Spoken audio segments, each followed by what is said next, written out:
Hey guys, how are you all? Welcome back to my channel. Today we will see what if Team 7 forget about Naruto birthday.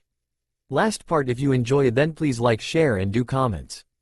It is supposed to be the best time of the year. One of the best things about this small festive holiday is that everyone has one of their own and that they happen every day of the year. It's the one day out of the entire year that is your own, the day that everyone celebrates that you weren't alive. Families throw big birthday bashes for the younger children while the teenagers get together with their friends while their families wait at home to celebrate in private. It's the one day that no one should be forgotten or ignored in favor of something else. That is not the way of the ninja. If you are called on a mission, you do the mission and nothing should come between that fact. Except many are given the day off if it can be helped, and if it can't, the person's teammates go out of their way to make the day special. Even if it means that he or she doesn't have to chores or keep watch that night, the day is still special. That is the way birthdays should be treated, as an honored day that no one should regret or shed bitter tears. Cerulean blue eyes opened slowly, allowing the morning's first rays of sunlight to lighten the dark. Sitting up, Naruto rubbed his eyes, trying to remove any last traces of sleep and dislodging the work the Sandman did during the night. Slowly Naruto stood up and began his normal morning rituals. Washing, dressing, eating breakfast, brushing his teeth, consider brushing his hair, and finally glancing at the calendar. The last one was new. He was keeping an eye out on the date, one of the first times he had ever done so. The few other times had been the last day of the academy, the day he met Kakashi Sensei, and the Chunin exams. Those days had earned marks on his calendar and a spot in his morning ritual. As his mind focused on the red mark that circled the day's date, his mind searched for the reason why the date had been circled. Suddenly a blinding smile lit his face. It was his birthday. Normally a person wouldn't need to mark his birthday on the calendar, but since he had never celebrated his birthday, he figured he'd better do so just in case he forgot. This year he had friends to celebrate with and he was in Konoha with said friends. It was going to be the first time he celebrated his birthday in his 16-year-long life, and there was no way he was going to miss out due to sleep. He knew Sasuke liked to treat himself with an extra 4 hours of sleep on his birthday, but that just wasn't Naruto. No, today would be spent spending time with his close friends. He'd been planning it almost for a whole month, gathering food besides ramen so that his friends would have something to eat, music, and decorations. In fact, Naruto had even spent yesterday cleaning his home, putting up the decorations, and preparing most of the food. He had lots of fruits, and had special sauces to go with them, chocolates, different meats, and he even had vegetables. He had made sure that there was tomatoes and onigiri for Sasuke Teme after Naruto forced him to come. Naruto looked around at his home and smiled, satisfied with the last few touches he had given. Now all he had to do was go to training with Team 7. He had made sure to send out invitations to his party 2 weeks ago to make sure that they would be free, so there was no reason to ask them. Laughing with glee, Naruto quickly left his apartment to head towards the bridge. Even though he didn't expect anything, he could not help but wonder what his friends might have gotten him. He remembered what everyone got Sasuke, much to the Bluenet's dislike, for his birthday.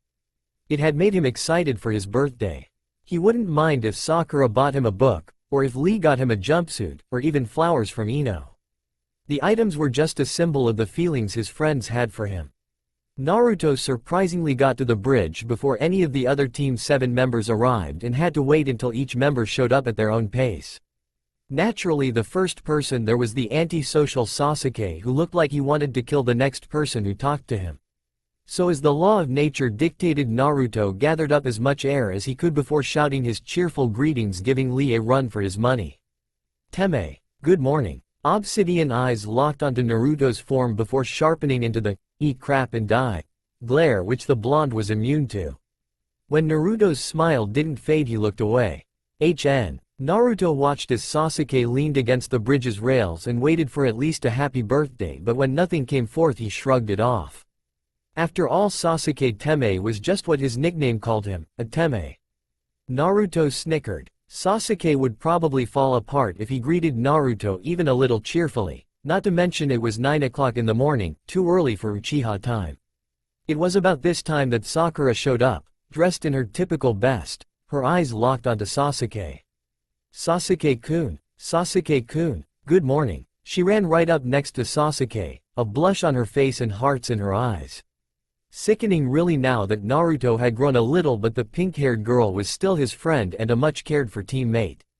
Sasuke, as usual, was choosing to ignore Sakura's morning affections, leaving Naruto to once again fill the silence. "Morning, Sakura-chan. Isn't it a great day? Zip it, Naruto." Sakura turned to glare at Naruto before turning to face Sasuke with warm, friendly face. "Sasuke-kun, do you think that, would you mind? I'm not going to lunch with you." Sasuke cut in quickly, sending a cold look towards her before closing his eyes in silent meditation. "Yeah, Sakura, Sasuke never agrees to go to lunch with you, but if you want I can," Naruto spoke up, moving closer to only fall under the cold glare of the pink-haired girl. "Shut up, Naruto," Sakura hissed before smiling at Sasuke, the blush on her face deepening. "No, Sasuke, I was wondering, would you got to the party with me?" Naruto blinked in confusion at this. He hadn't considered his friends would bring dates, but that had been mostly because everyone that the group was dating was invited. The only ones that he knew could not come were Kakashi-sensei, Iruka-sensei, Gaara, his siblings and Tsunade, as they were all at a conference that had been unavoidable. Naruto shrugged. It was probably one of those girl things. "It's okay, Sakura-chan, he is still invited even if he doesn't go with you." Sakura looked over at Naruto, an absolute killing aura around her. "I know that's stupid. I need to ask Sasuke or else Ino Pig will ask him to be her date to her party." "Ino's party? What party?" Naruto asked, thinking back over the last few weeks to see if he remembered anything about a party. "When is it?" Sakura rolled her eyes. "Come on, Naruto, all of our friends are going. On October 10th, the day Kyuubi was defeated by the 4th Hokage." Time crawled to a standstill as Naruto heard this bit of information. Maybe he heard wrong? Or maybe Sakura's invitation did arrive. A misprint? Anything? Sakura-chan, what about my party?" Sakura looked over at Naruto before bursting out in laughter. "Your party? Naruto, did you actually believe that anyone would actually show up to your party? I mean, sure, maybe if it had been any other day I would have considered going to it, but this is Ino's party. Even Sasuke goes to Ino's Kyuubi D-Day party. It's only..." Whatever Sakura was saying just faded away as Naruto processed this. "They are not coming to my party? My birthday party? After weeks of preparing. They are not coming to my party?" Slowly the sound seemed to flood back, bringing back Sakura's long explanation. "Anybody who's anybody goes to Ino's parties. And I'm not going to miss it just for a party that you made at probably the last minute. Now Naruto, be quiet so I can ask Sasuke if he wants to be my date." Sakura growled this last part before turning back to Sasuke, who had watched the entire exchange in silence. "So what do you say, Sasuke-kun?" Naruto ignored Sasuke's response to Sakura's question and the arrival of their last two teammates. He did not even realize that the small meeting that they were participating in had started and finished. "They forgot. My own teammates forgot it was my birthday." His feet began to move on their own, going faster and faster until he was only a blur, before he even realized that he was home waiting for his other guests to arrive. As the minutes ticked by, forming slowly into hours, and the sun began to set, Naruto sat alone in his dark apartment. It was clear that nobody was coming. A scream in the night that faded to only be replaced by the boom and crackle of the light display. Different shades of blues, reds, yellows and mixtures of those broke the velvet night sky, blinding those watching of the natural lights of beauty that decorated the sky. The light show bathed the village in bursts of light, revealing those who celebrated the death of one and the curse of another. "Nobody remembered," Naruto whispered, looking down at the glowing village from the Hokage mountain. "They're all probably at the festival now, cursing my very existence." Naruto sighed and pulled his knees close. A twice cursed birth. Once for the Kyuubi attacking and being implanted inside of me. Secondly, my losing my family. Laying back on the grass, he looked up into the sky and located the red star that his friend in another village cared deeply for. Slowly he started humming the very song that he had heard during that mission. Normally doing this would make him remember and calm down, but it wasn't working this time. It just hurt too much. His friends should have come. Instead they chose to go to Ino's party that celebrated the downfall of Kyuubi and the beginning of his curse. It was a betrayal whether they realized it or not. One that he would not forget or forgive anytime soon. Something was wrong, and that was all Sasuke could think of as he took in his two teammates. It wasn't him because he was still being his regular, bastardly self, as Naruto constantly reminded him. It wasn't Sakura. She had come up to him, flirted pathetically, and had insulted Naruto when he came walking up. That was when it went wrong. The Dobi didn't walk. He ran, he skipped, but he didn't walk. The only walk he knew was similar, but it was full of pent-up energy. His steps were pure excitement at whatever was going to happen that day. So it was very bothersome that he was just simply walking to the bridge. Then Naruto had just leaned against the bridge, which he normally did but not before insulting Sasuke and taking a beating from Sakura for saying something typically stupid. And now he was being completely silent. It was so out of character that Sasuke had even activated his Sharingan to make sure it really was him and not some sad excuse of an imposter trying to spy on their team. Yo! Kakashi appeared as he usually did, randomly with that perverted orange book in front of his face. "You're late," Sakura shouted out, her voice ringing out without Naruto's joining it. "The pathway of life has many turns and today I took the one less traveled and got lost while trying to help him." Kakashi began to be interrupted by Sakura shouting out the traditional, "liar," but when Naruto didn't join, Kakashi actually looked up from his book to look at the boy. "Naruto, how are you today?" Naruto focused his eyes on his teachers and Sasuke felt a small chill go down his spine. The normally cheerful blue eyes, they were cold and hard to look at. "I am fine, Kakashi. Can you please tell us what the point is for us meeting here today?" Now even Sakura was looking at Naruto as if he grew an extra head. Kakashi scratched his head. "Well, I thought it would be a good idea to train on your own today." Naruto huffed and turned to walk away. "Then you didn't need to waste our time by calling us down here. You need to stop this crap." "Naruto," Sakura gasped in surprise. "You should apologize. He is our sensei and he should be treated with respect. You get treated with respect when you earn it and maintain it. Calling us down here under false pretenses isn't the way to maintain respect." Naruto pointed out. "Now I am going to go." "What has gotten into you today?" Sakura asked, then her eyes seemed to light up. "It doesn't have anything to do with us not going to your little party yesterday, was it?" Naruto froze and glared over his shoulder. "You chose to go to Ino's party and not mine." "Oh my. Grow up, Naruto." Sakura rolled her eyes. "I had already promised to go to Ino's earlier that day. She always has the best festival parties. Yours was just thrown together at the last minute. Besides, you were invited too, you could have come. I mean, even Sasuke came for the festival. You brought it on yourself. I have planned my party for a whole month and I am growing up. One of the first things I've learned that comes with growing up is that friends are not worth it." Naruto snapped before flitting away with a surprising show of speed.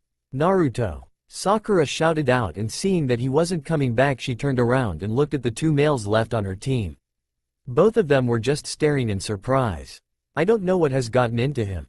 Kakashi frowned. "What was this about a party?" "Oh, Naruto threw a party on the day of the Kyuubi festival and thought that we were going to come to his party instead of attending Ino's. I mean, I don't remember saying I would go." Sakura said rather snobbishly. "Ino's party is the biggest event of the year and you are considered a loser if you don't go to it." Naruto should have realized that he could never compare to her party.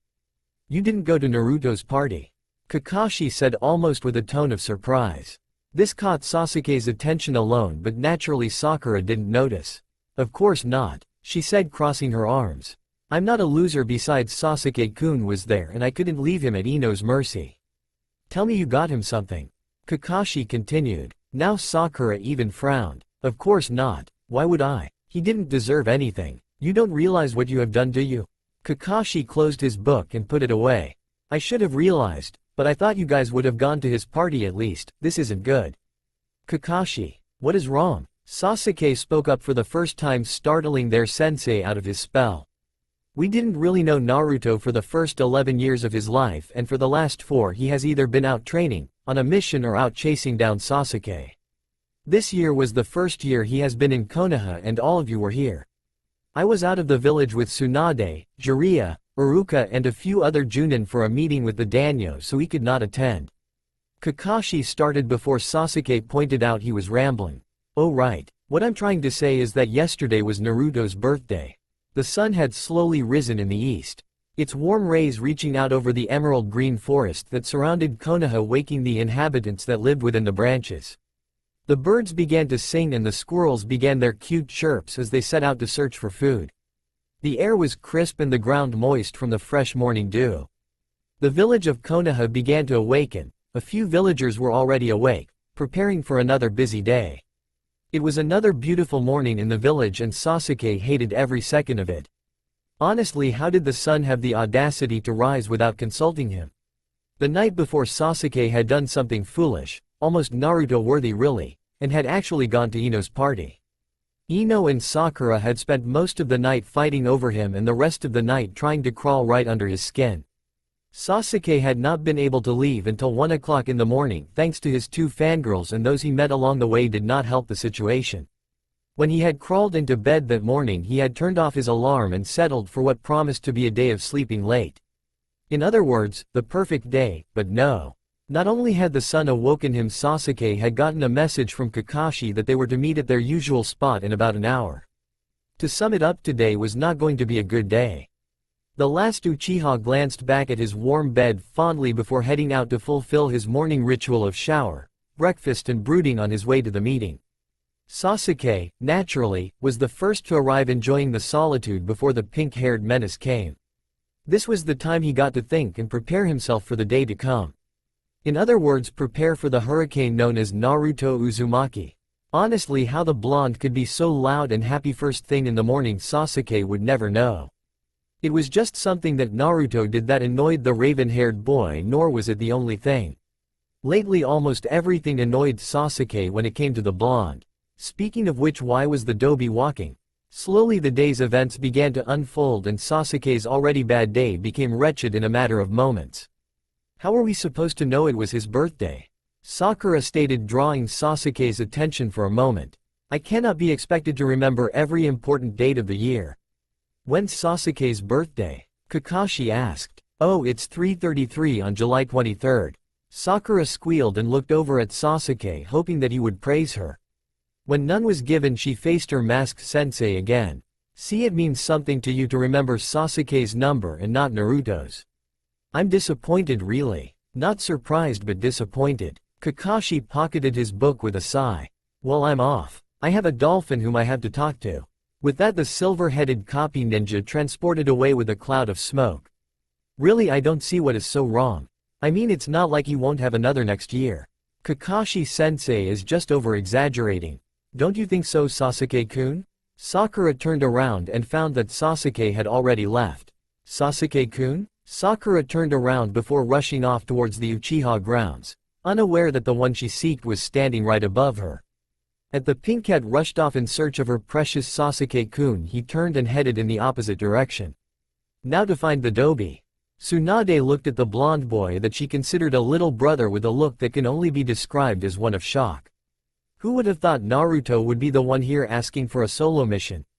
Oh wait, that isn't that surprising considering he had attained Junin level 3 months before, but what was surprising was the type of mission he was asking for.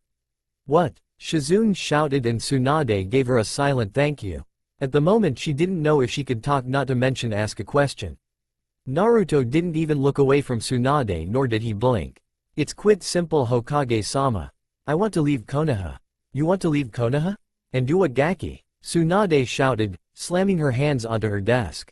Papers flew off and littered the floor. Shizune now had something to focus on and hurried to pick them up before they mixed with the other stacks around the room. What are you thinking? Have you even— Tsunade then saw Naruto's face. Not the one he showed to everyone. No, the one only those close to him could see in his eyes. What happened? Nothing. Naruto looked away, breaking their eye contact. I just need to get out of here. You know? Oh, how she knew. Tsunade had been watching the Gaki since she had arrived in Konoha.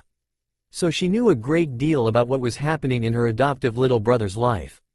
In a superficial village such as Konoha, everything revolved around success, which basically meant the world revolved around Sasuke Uchiha. When he left, they all allowed Naruto to fill the void. After all, he was the one who was going to bring their world, Sasuke, back. Now that Sasuke had returned, Naruto was once again shunned and ignored. Not as badly as before, but enough that the bright smile she knew and loved was fading behind his fool's mask. Tsunade looked at Naruto as she thought of all of this. Naruto looked tired, and maybe a long-term mission was what he needed. Tsunade smiled softly, and she knew just which one that would be perfect. Alright Naruto, if you're sure about this, I have a mission for you. I'm sure, Ba-chan. Naruto instantly replied, giving a small glimpse of his usual self. This was proof that Tsunade was doing the right thing. Okay, Naruto, you are going to Suna and replace the ambassador there. Sua-san has requested for some time off since it seems his wife is getting close to giving birth to their child. He also claims he is forgetting what green looks like. Now where is that file? Tsunade pushed a few files aside. The tinkle of sake bottles filled the air before she pulled out of the missing file. Ah, here it is. This holds the details to what you need to know and do while you are in Suna. Now go pack and I'll see you in a couple of months.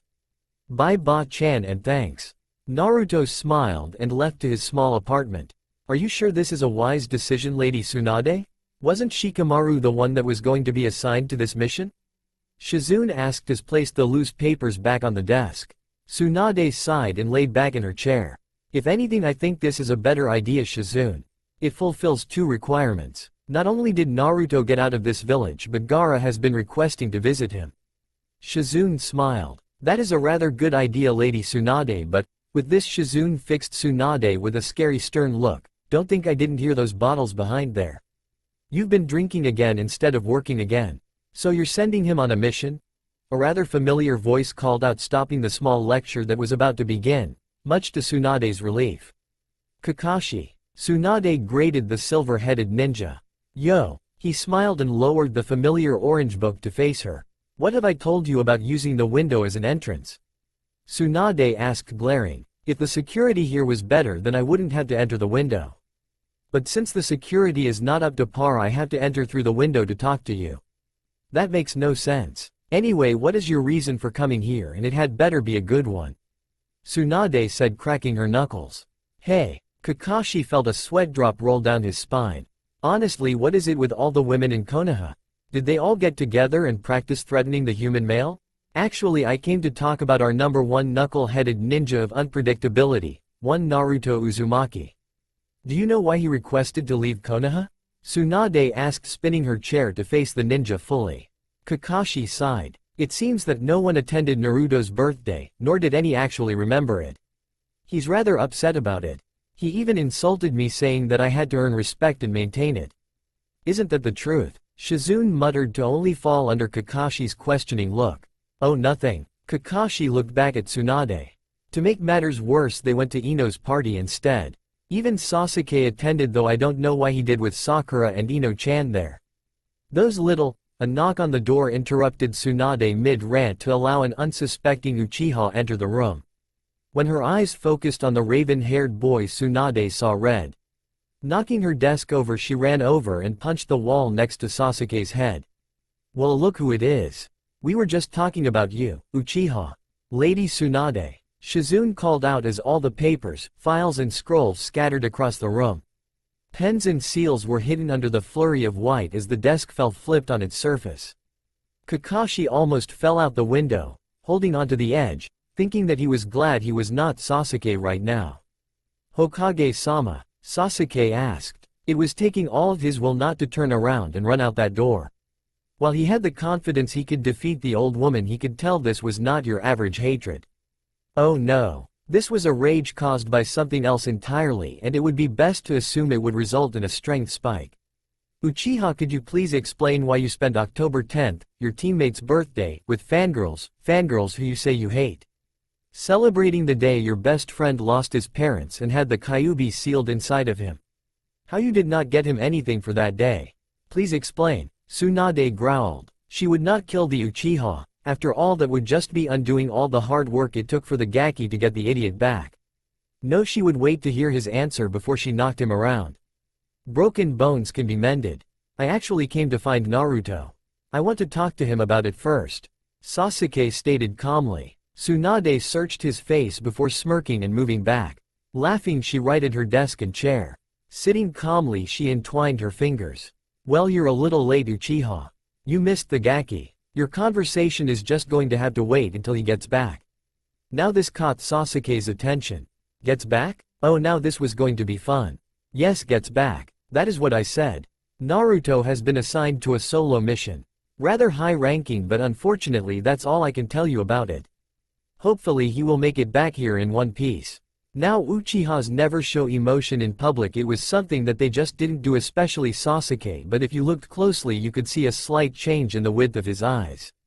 And with the eyes of a hawk, Tsunade saw this change and felt a smug feeling of satisfaction. Let the Uchiha sweat this out for a while.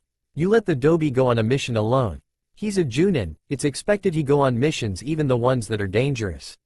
Now if you could leave us alone, we were in the middle of a meeting and it is not for your ears.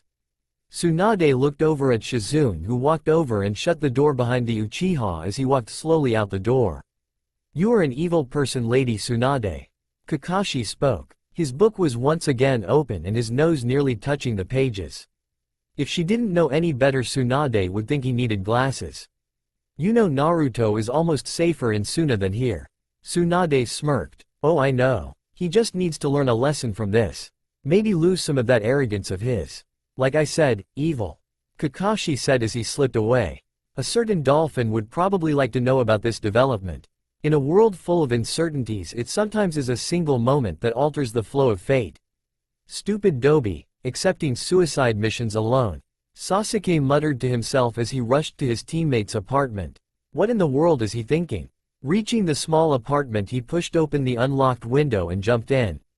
Dobi. Silence was his only answer. Frowning, Sasuke activated his Sharingan and surveyed the small apartment. Strangely enough, it was clean, too clean in Sasuke's opinion, and there was no signature from Naruto. Damn it. Releasing the Sharingan, Sasuke exited the same way he came in, shutting the window harshly. Stupid Dobi not locking the windows. Well, there was only one thing to do, and that was try to reach Konoha's entrance before the Dobi left. In that single moment when everything matters, the entire world can be changed by the decisions that are made. Reaching the exit, Sasuke saw no familiar orange outfit and sighed. Naruto wasn't there yet. Ah, Sasuke-kun. A boisterous voice shouted out, jerking Sasuke's attention. A very familiar green-clad ninja rushed up to the raven. A large smile planted on his face. This is a most glorious day. Getting to see Naruto and Sasuke before even arriving home is a sign of the youthfulness of the world we live in. Sometimes that moment that decides everything just slips away and the future is sealed. Stupid Dobi. Sasuke muttered. He had been staring at the entrance of Konoha for a couple of minutes, ignoring the conversation that Lee was trying to have with him. Huh? What does that have to do with the youthfulness of this day? Lee asked. What has our youthful friend been doing for the last week? He had a party. Sasuke muttered offhand. When would Lee realize he didn't want to talk to him? Naruto's birthday party, right? Sasuke looked up and stared at the tights-clad ninja. It was too bad I got called on that last-minute mission with Neji and Hinata. It looked to be a great show of youthfulness. How in world did this spandex-wearing, over-eyebrow Ed, chakra-less loser know about Naruto's birthday? All that the stupid invitation card had said was there was a party, not what it was for. So how could he have known? When Sasuke heard his name called, he bit out a response. Don't know. I didn't go. Oh, well then Sakura-chan must have went. My angel of the flowers is blossoming with youth and had to have gone to spread the joy by celebrating with Naruto. Lee exclaimed. When Sasuke looked at him and shook his head, Lee began to frown.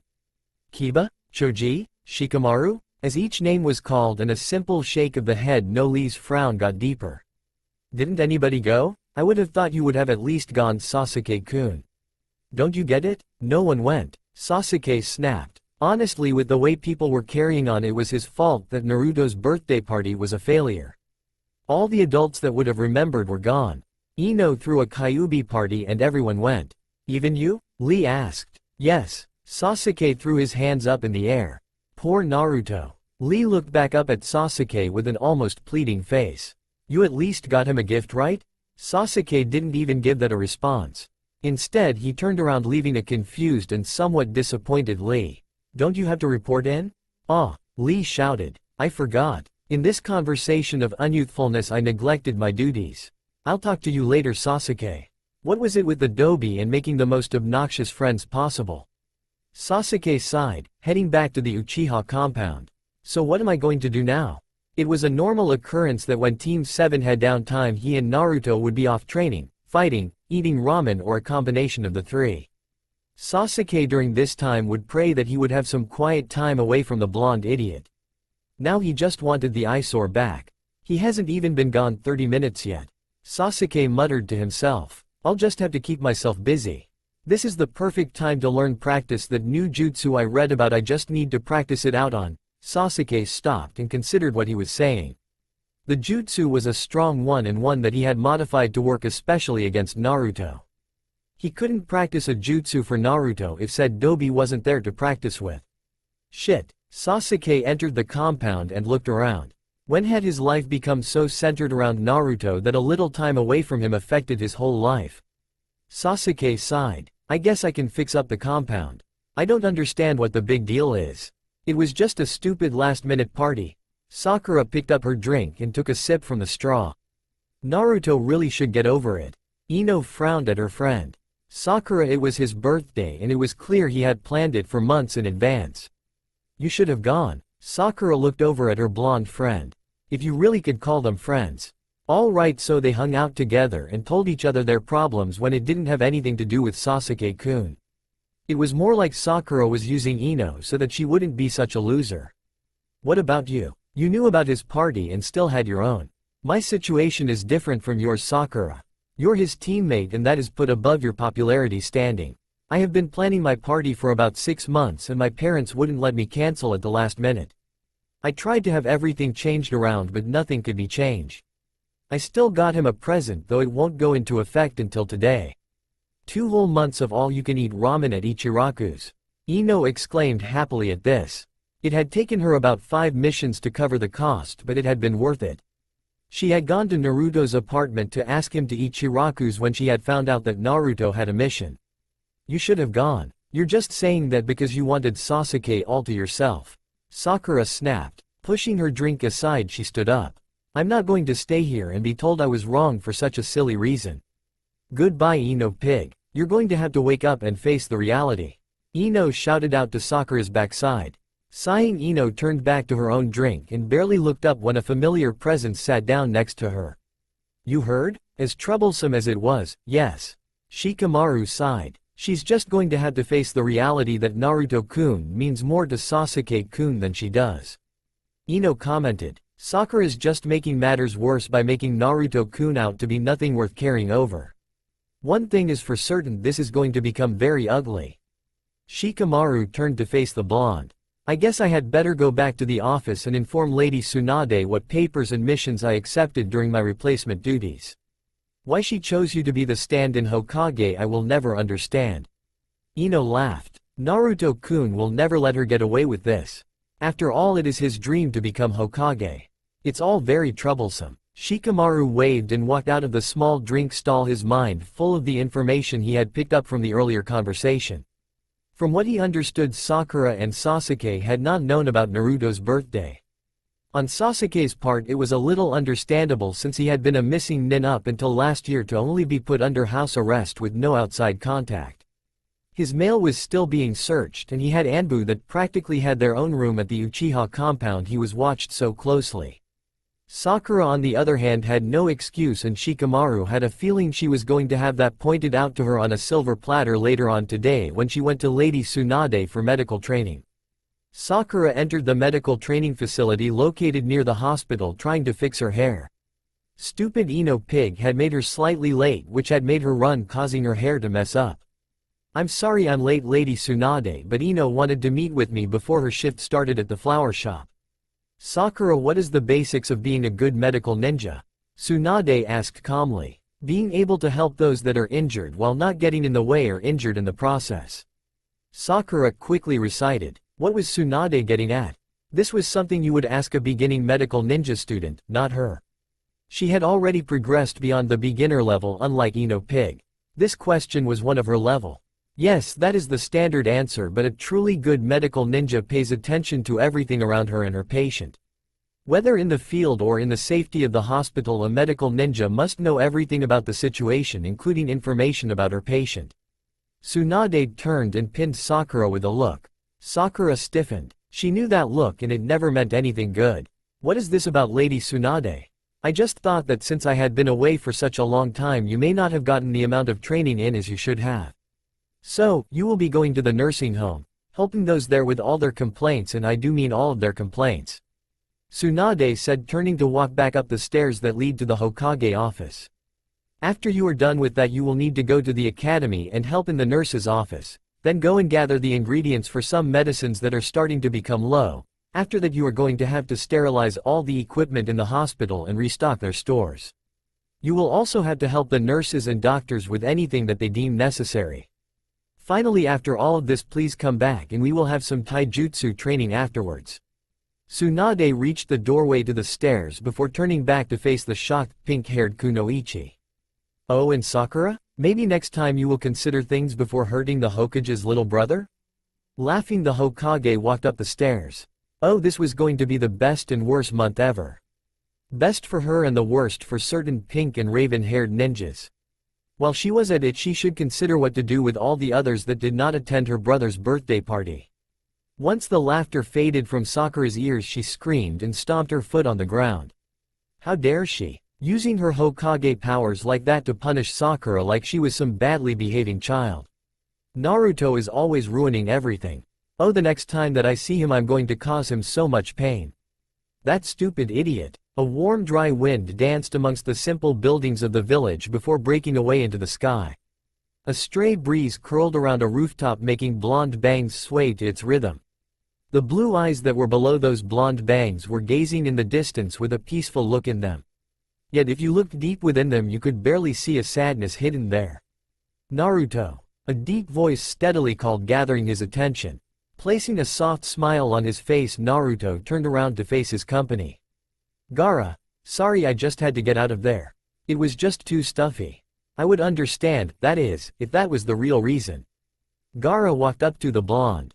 He had to admit he had been surprised when Naruto had shown up in his office as a replacement for the Konoha ambassador.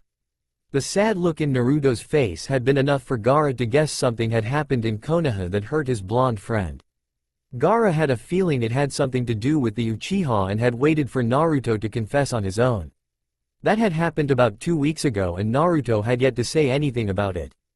Instead, he chose to hide his pain and Gaara had had enough of it. What's wrong? Nothing is wrong. Naruto denied, looking away from the pale green eyes of his friend. Gaara settled down next to Naruto.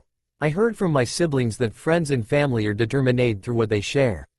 That a true test of friendship is what that friend can trust you to tell you about his life. I know something's wrong or else you wouldn't be here. You know, Gaara, you have improved with your human emotions to the point you surprise me. When Gaara only continued to look at him, Naruto sighed. You know, I've never celebrated my birthday? Every year there is at least one party being thrown on that day, but not because of me. Everyone celebrates the defeat of the Kyuubi and mourns the death of the fourth. This year was supposed to be different. I have friends, I have loved ones, so I was supposed to celebrate my one big day with them. Yet no one showed up to my party, not even Sasuke. Uchiha. A lot of problems were caused by that name alone, and a good many of them in the end hurt Naruto. At least that was what Gaara had noticed. Uchiha went to a party that his fangirl threw? Naruto laughed. I know it sounds silly, right? But he did, and so did Sakura-chan. Actually, all of the others went to Ino-chan's party. I guess I was the silly one for thinking that I could change things. Uchiha was just someone who was destined to die, why not today? Right after Gaara finished tying up loose ends here, he was going to visit Konoha and fulfill the role of the executioner for the last Uchiha. At the moment though, he needed to figure out what to say to help his friend. Naruto, you have the habit of changing everything and everyone around you by just being there for your friends. It's not silly that you would expect someone to celebrate with you. Gaara looked over at the blonde. Coming here was a good idea. Stay here as long as you like because I will never underappreciate you. Ever. Naruto smiled. Gaara. He smiled and looked back into the night sky. It was the barest of winds that carried the whispered words to Gaara. Thank you. Gaara smiled too. While an unsettling peace and quiet befell Konoha, the opposite could be said for Suna. A normally quiet village had been corrupted by sound and surprises by a familiar ninja dressed in an orange jumpsuit. Naruto, now used to the village, knew just about everyone, and those he did not know, they had heard about him. Naruto spent a good deal of time meeting the people of Suna and making sure they were having a good day. Despite this, Naruto spent most of his time with Gaara, trying his hardest to enlarge his friend's horizon, which was not necessarily a bad thing. At least not to Temari and Kankuro. The blonde-headed burst of pure energy was good for their stoic younger brother. So when Gaara wanted to do something with Naruto, one of the two siblings were more than happy to fill in. "Gaara, it's lunchtime," Naruto called out, bursting into the cage office. Surprisingly, there was someone else in the circular room with the Suna siblings. "Oops, sorry." A little old man with white hair and thick shaggy eyebrows that put Lee's to shame turned and faced Naruto. After a moment the old man smiled. "It's alright." On either side of the old man a red-headed girl and boy turned around and fixed Naruto with a stare. Both were red-headed, both wore it up in a tight bun with a few tendrils falling out to frame blue eyes. Naruto continued to hold eye contact with the twins, feeling slightly uncomfortable. They seemed to be looking through him. As the moments of silence continued to reign over the room, the twins smiled and nodded, facing each other. "He'll do nicely, brother Toru," the girl said slyly. "I agree, sister Nami," the boy repeated, looking over towards Gaara. "Naruto, you have rather good timing," Temari said with a smile. "These three have come in with a request of help from the Land of Waves. As you have previous experience dealing with people from the Land of Waves, we thought it would be best if you went." "Sure." Naruto looked back at the twins who were still watching him. It was a little strange how they were so fascinated by him when the elderly man had barely looked at him. Wasn't he the one who was paying for this? "When should we go?" "As soon as possible." Gaara looked almost like he did not want to send Naruto on this mission. Which did make sense with his first real friend leaving him. "Pack your bag and meet them at the entrance." "Dismissed." Naruto nodded and left. The twins looked over at the old man that was standing off to the side, whistling a little ditty that they really did not care to know. Smirking, they turned away and leaned in closely to each other, as all mischievous twins do. "I really do think he's the one," Nami said in the barest of whispers. "What do you think, Toru?" Toru was silently a moment before nodding. "He fits the best." "Well then, dear brother, I think it's best we hurry this up and take him home with us." Toru was unable to answer as they felt Naruto's chakra draw near. It didn't matter anyways. The blonde's fate was already sealed the moment he said yes to their request. "Let the games begin, brother." Sasuke was in the middle of something he never expected to happen. It was in fact something he had seen happen to others, not him. So it had never mattered until now. Now Sasuke was feeling shudder. And not just any feeling. Oh no, he was feeling several of them at once. Anger, annoyance and boredom, which were all too familiar to him. It was the last two he wasn't used to. Worry and loneliness. Making this revolutionary moment the most monumental in his life after his Aniki's death. And the cause of this was Naruto. Naruto was the root to all of Sasuke's headaches and stress. With his sunny disposition and happy-go-lucky personality, he was the exact opposite of Sasuke. They were a lot like the sun and the moon. Two beings that should never be around each other. Yet, it just seemed like something was missing. "Sasuke-kun." A familiar voice squealed out, making the raven-haired boy cringe. Refocusing his complete attention to what laid ahead of him, Sasuke was able to see the pink head of his teammate. Who in their right mind chose to dye their hair that horrendous color? There was no way that was natural by any means. Sasuke had met Sakura's family and neither parent had pink hair. "Sasuke-kun, what a surprise to meet you here like this." Barely resisting the urge to roll his eyes, Sasuke turned away and continued to walk, expecting her attention to be distracted, as usual. What he had forgotten was that Naruto was the one that usually helped in dividing the pink-haired fangirl's attention. "Sasuke-kun, how about you and I go out? I mean to have lunch together as teammates because, we don't get to spend any quality time together." And if Sasuke had his way, they never will, but Sakura continued to overlook this little detail. Stalkers have that little problem when it comes to reading the details. Anything for the wanted response.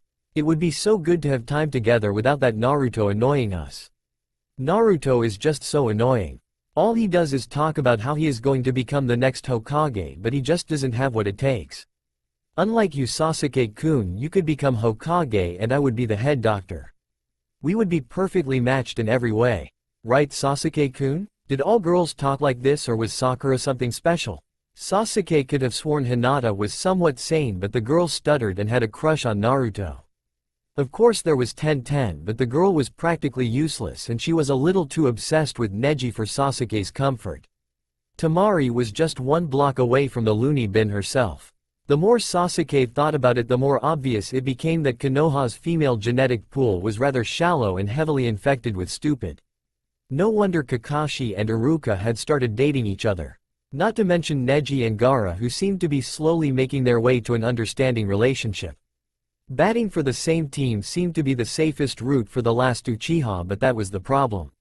He was the last Uchiha and as such he had to have an heir, which meant he had to copulate with some form of female.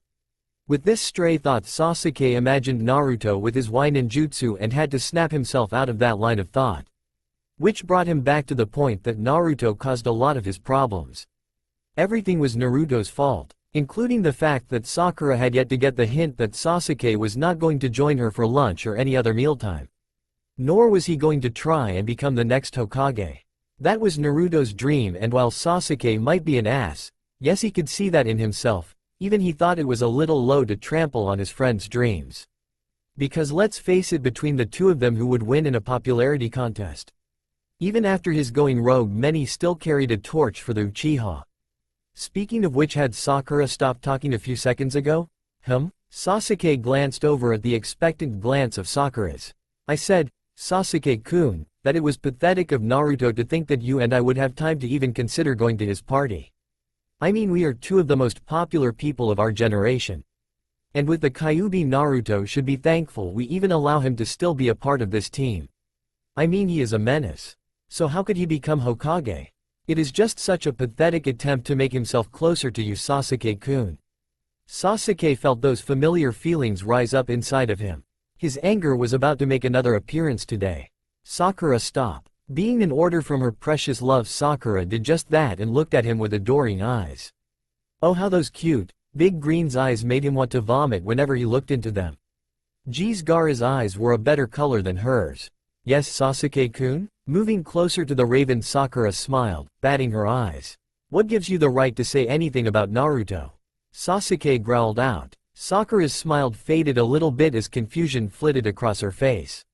Was this some type of test? Almost as soon as this thought occurred to her, Sakura's smile returned full force. Naruto is just loser, Sasuke-kun. Everyone knows that. Even his parents didn't even want him. He was just such a waste of effort. Nor is he worthy of your constant attention, Sasuke-kun. He is just dragging you down with him every time you guys train together. So this was the truth. The true side of Sakura that even he had not seen. He had known Sakura did not like Naruto, but resenting him was a whole new level to her pettiness. That gives you no right to talk about Naruto. He is a much better person than you are giving him credit for. He went out of his way to bring me back, even when you and everyone else had given up on it, just for you. Naruto is always doing something like that and putting his whole heart in whatever he is doing. Despite being hated by everyone in the village for something that he could not control, Naruto loves this village and its inhabitants. He would do anything to protect their happiness. Yet you hate him because what? He has no parents, neither do I, but you swear every day, every second, that you love me. Because he wears orange and doesn't act like any other ninja? That's because he doesn't have time to be someone else. Being himself, being the number one knuckle-headed ninja, being Naruto, takes 100%. What gives you the right to hate Naruto? Because you love him, Sakura shouted out, cutting Sasuke's rant into a stunned silence. It is just so obvious that even I can admit it. It always has been about Naruto. Naruto was the only one who could get you to talk. The only one who could match you in strength. The only one that could get you to react, and the only one who could bring you back. But not to me. Never to me. And I hate that. It leaves such a bitter taste in my mouth and a horrible, raw feeling inside of me just thinking that. That Naruto is able to do the one thing that I nor any of the other girls could do. Get you to love him. Why? To say Sasuke was shocked was a serious understatement. His mind was a storm of whats, whys, and hows flying around, the answers hidden behind the cloud of confusion. For once Sasuke wasn't silent because he wanted to, but because he just couldn't think of what to say. His mind was just blank. You didn't know, Sakura stated, shocked. If Sasuke wasn't too lost in his own mind, he would have found Sakura's expression and predicament funny. It was hilarious that she had been the one to tell her crush that he was in love with someone else. Sakura had just handed him over to someone else without needing to in the first place. Oh my god. No, oh no, no, no. Sasuke, you don't. Hey Uchiha, Sakura, Hokage-sama wants you too in her office now. Neji chose that moment to show up out of nowhere, knowing the seriousness of the conversation he had just interrupted. Sasuke simply nodded and flitted off towards the Hokage's office. Anything to get away from the source of his headache and enlightenment. Damn Uchiha, Neji muttered under his breath. He had long ago given up on his crush on a certain blonde ninja, but that didn't mean he could forgive the Uchiha for hurting said blonde. Now it was more of a brotherly love since his own boyfriend thought Naruto to be his brother. Gaara had sent Neji a letter talking about what had happened while he was away on his mission, and needless to say he was ticked. Uchiha was going to pay, but first Neji had to sweep his own front door step first by informing 10-10 of the consequences of not going to important parties because of petty jealousy. At least Tsunade had fixed the fist-sized hole in the wall, unlike the rest of the office. If anything, it looked like was still in a disarray from when she had thrown her desk in her attempt to get at Sasuke. At least this time he had Sakura. Even though she wasn't much use as a ninja, Tsunade wouldn't hurt her own student. Would she? Ah, there you two are. Shizune stated, holding her clipboard tighter. While she did not show her emotions like Tsunade-sama, she still thought the two members were scum and she was very angry with them.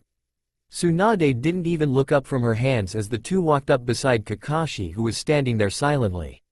Sasuke looked up at Kakashi and saw the serious expression on his face and knew that something had happened or he was in trouble. Tsunade-sama? Sakura asked, moving forward to stand on the other side of Kakashi, not wanting to stand close to Sasuke at the moment. Tsunade sighed and looked up at the three members of Team 7. I received a letter from the cage today, and it is in your best interest to know what is going on. It seems that Naruto was given a mission to escort an elderly gentleman and his two grandchildren back to their village. Since Naruto has dealt with people from the land of waves, he was the best choice to go. Tsunade-sama, I don't think they understand. Shizune whispered. Tsunade unfolded a piece of paper and slapped it on the desk facing them. Since yesterday morning, Uzumaki Naruto has not contacted Suna or arrived at the village he was designated to drop off his charges. Tsunade looked up at them, worry clearly written on her face. Naruto is missing. Naruto opened his blue eyes, blinking them when he found his vision blurry as he sat up with a groan. His head swam, making Naruto really wish that he had stayed laying down. It was not just his head that ached either, his entire body was protesting the movement. What happened? Naruto's voice was coarse and cracky from the lack of use. As he rubbed his temples, Naruto tried to think of what had happened. It took a moment, but soon his head snapped up. The twins. Hi, you called Naruto? Nami called out, opening the room's door. I hope you're feeling okay. Toru peeked out from behind his sister. It was strange, but Toru's attitude was something that Naruto had noticed and picked up on when the group had left Suna. Toru, when confronted, would hurry to his sister's side, whereas Nami tried her hardest to protect her brother from everything, including her own problems. Yet when they were together, they played off each other and got into trouble easily enough. Nami was often the instigator, and Naruto had learned quickly to keep an eye on her, so how they had gotten him this time he had no idea. Oh, I had Toru slip you a sleeping drug when you were busy yelling at me for eating a bite of your ramen. Nami said casually, like she was talking about the weather, when Naruto asked her. What? Naruto yelled, drowning out Toru's sorry. Why would you do something like this? I wouldn't yell if I were you. From the way you're holding your head, I would say you're having a few after effects. At Naruto's glare, Nami pouted. I'm sorry, but we had to drug you, there was no way around it. You still didn't answer my question. Naruto continued to glare at the twins, looking back and forth between them. When neither of them looked away, Naruto lowered his head and sighed. So where am I exactly? Toru smiled. You're home. Naruto had a confused look on his face as he thought Toru's answer over before he shrugged it off. Toru rarely talked, and this was probably one of those times that he messed up what he was saying. Before Naruto could correct Toru, his stomach decided to do the talking for him. I guess I'm hungry. Nami frowned. When are you not hungry? And no, we don't have ramen here. Naruto pouted. If you follow us, we can show you where we can get something to eat. Naruto looked at the twins before nodding his head and slowly following them out. Home was apparently in a small village that was surrounded on all sides by raging rivers that crossed paths.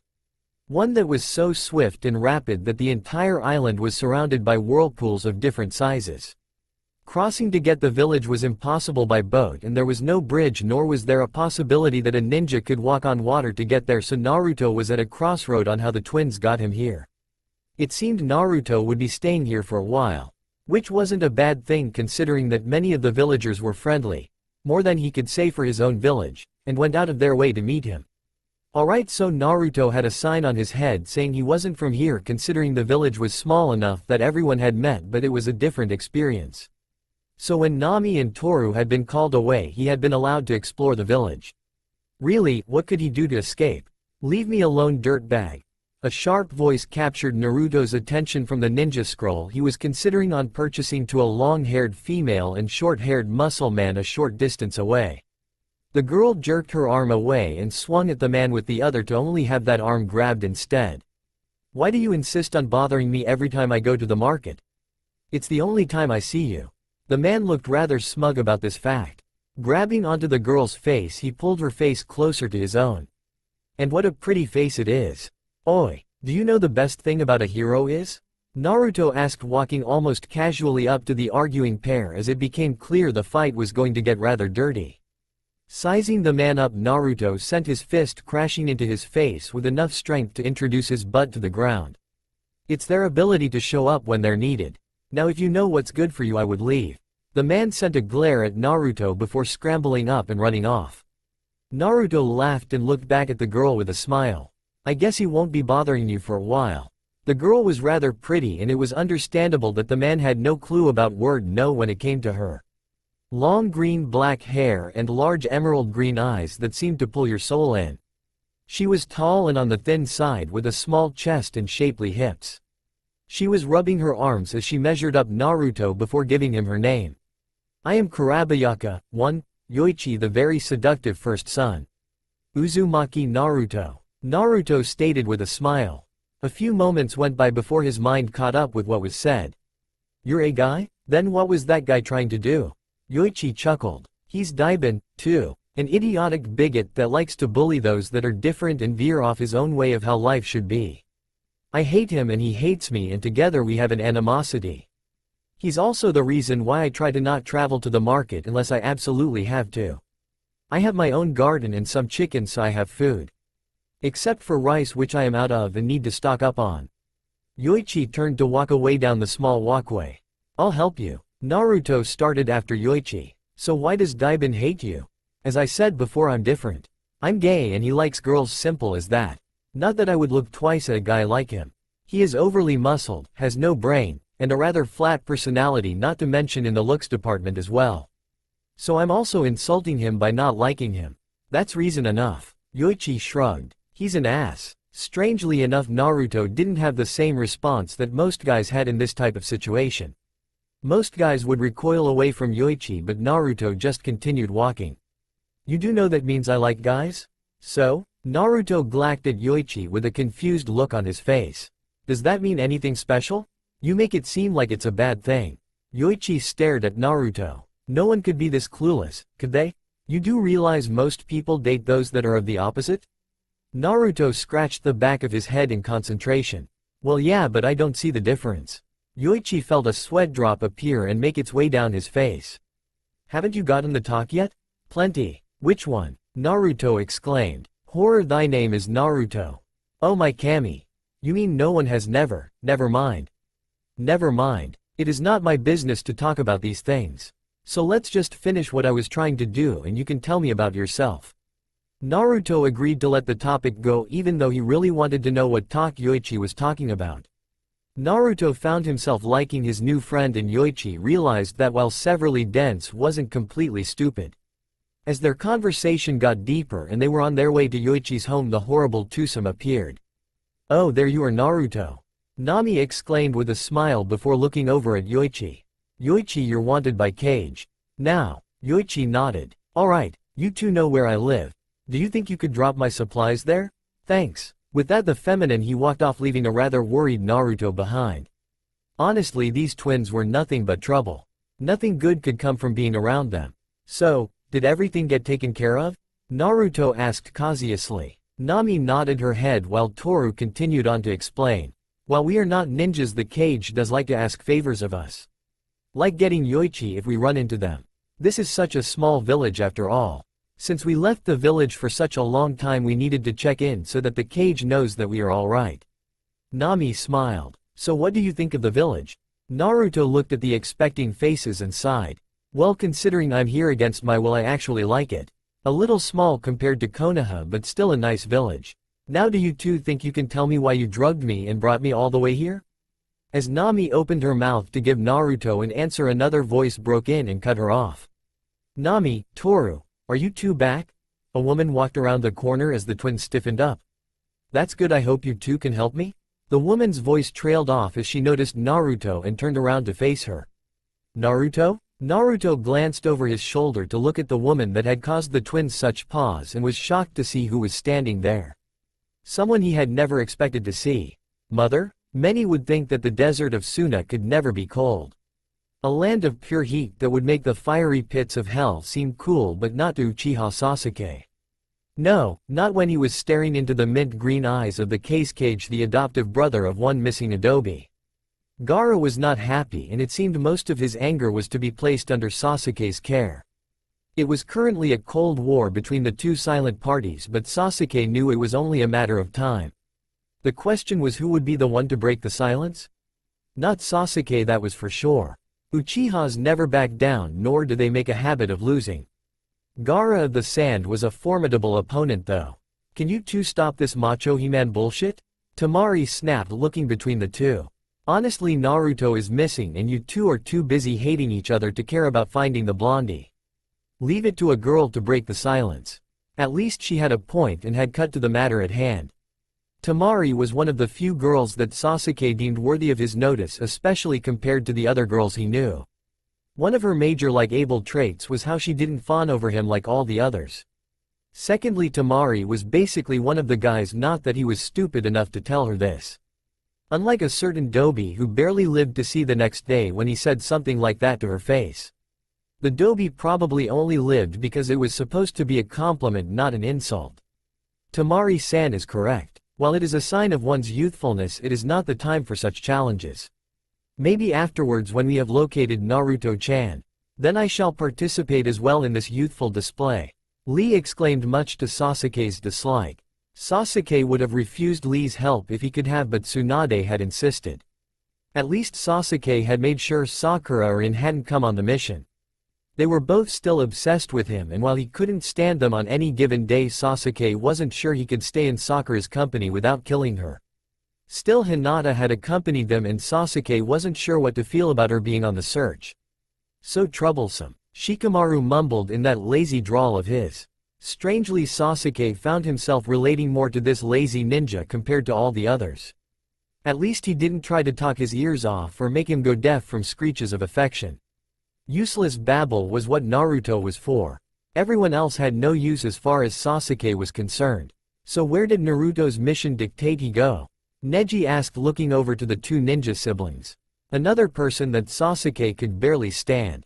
Probably because it was common knowledge that both Hyus had had a thing for the Dobi. Which meant he was a potential rival in Sasuke's mind, and as Sasuke said before, Uchihas do not lose.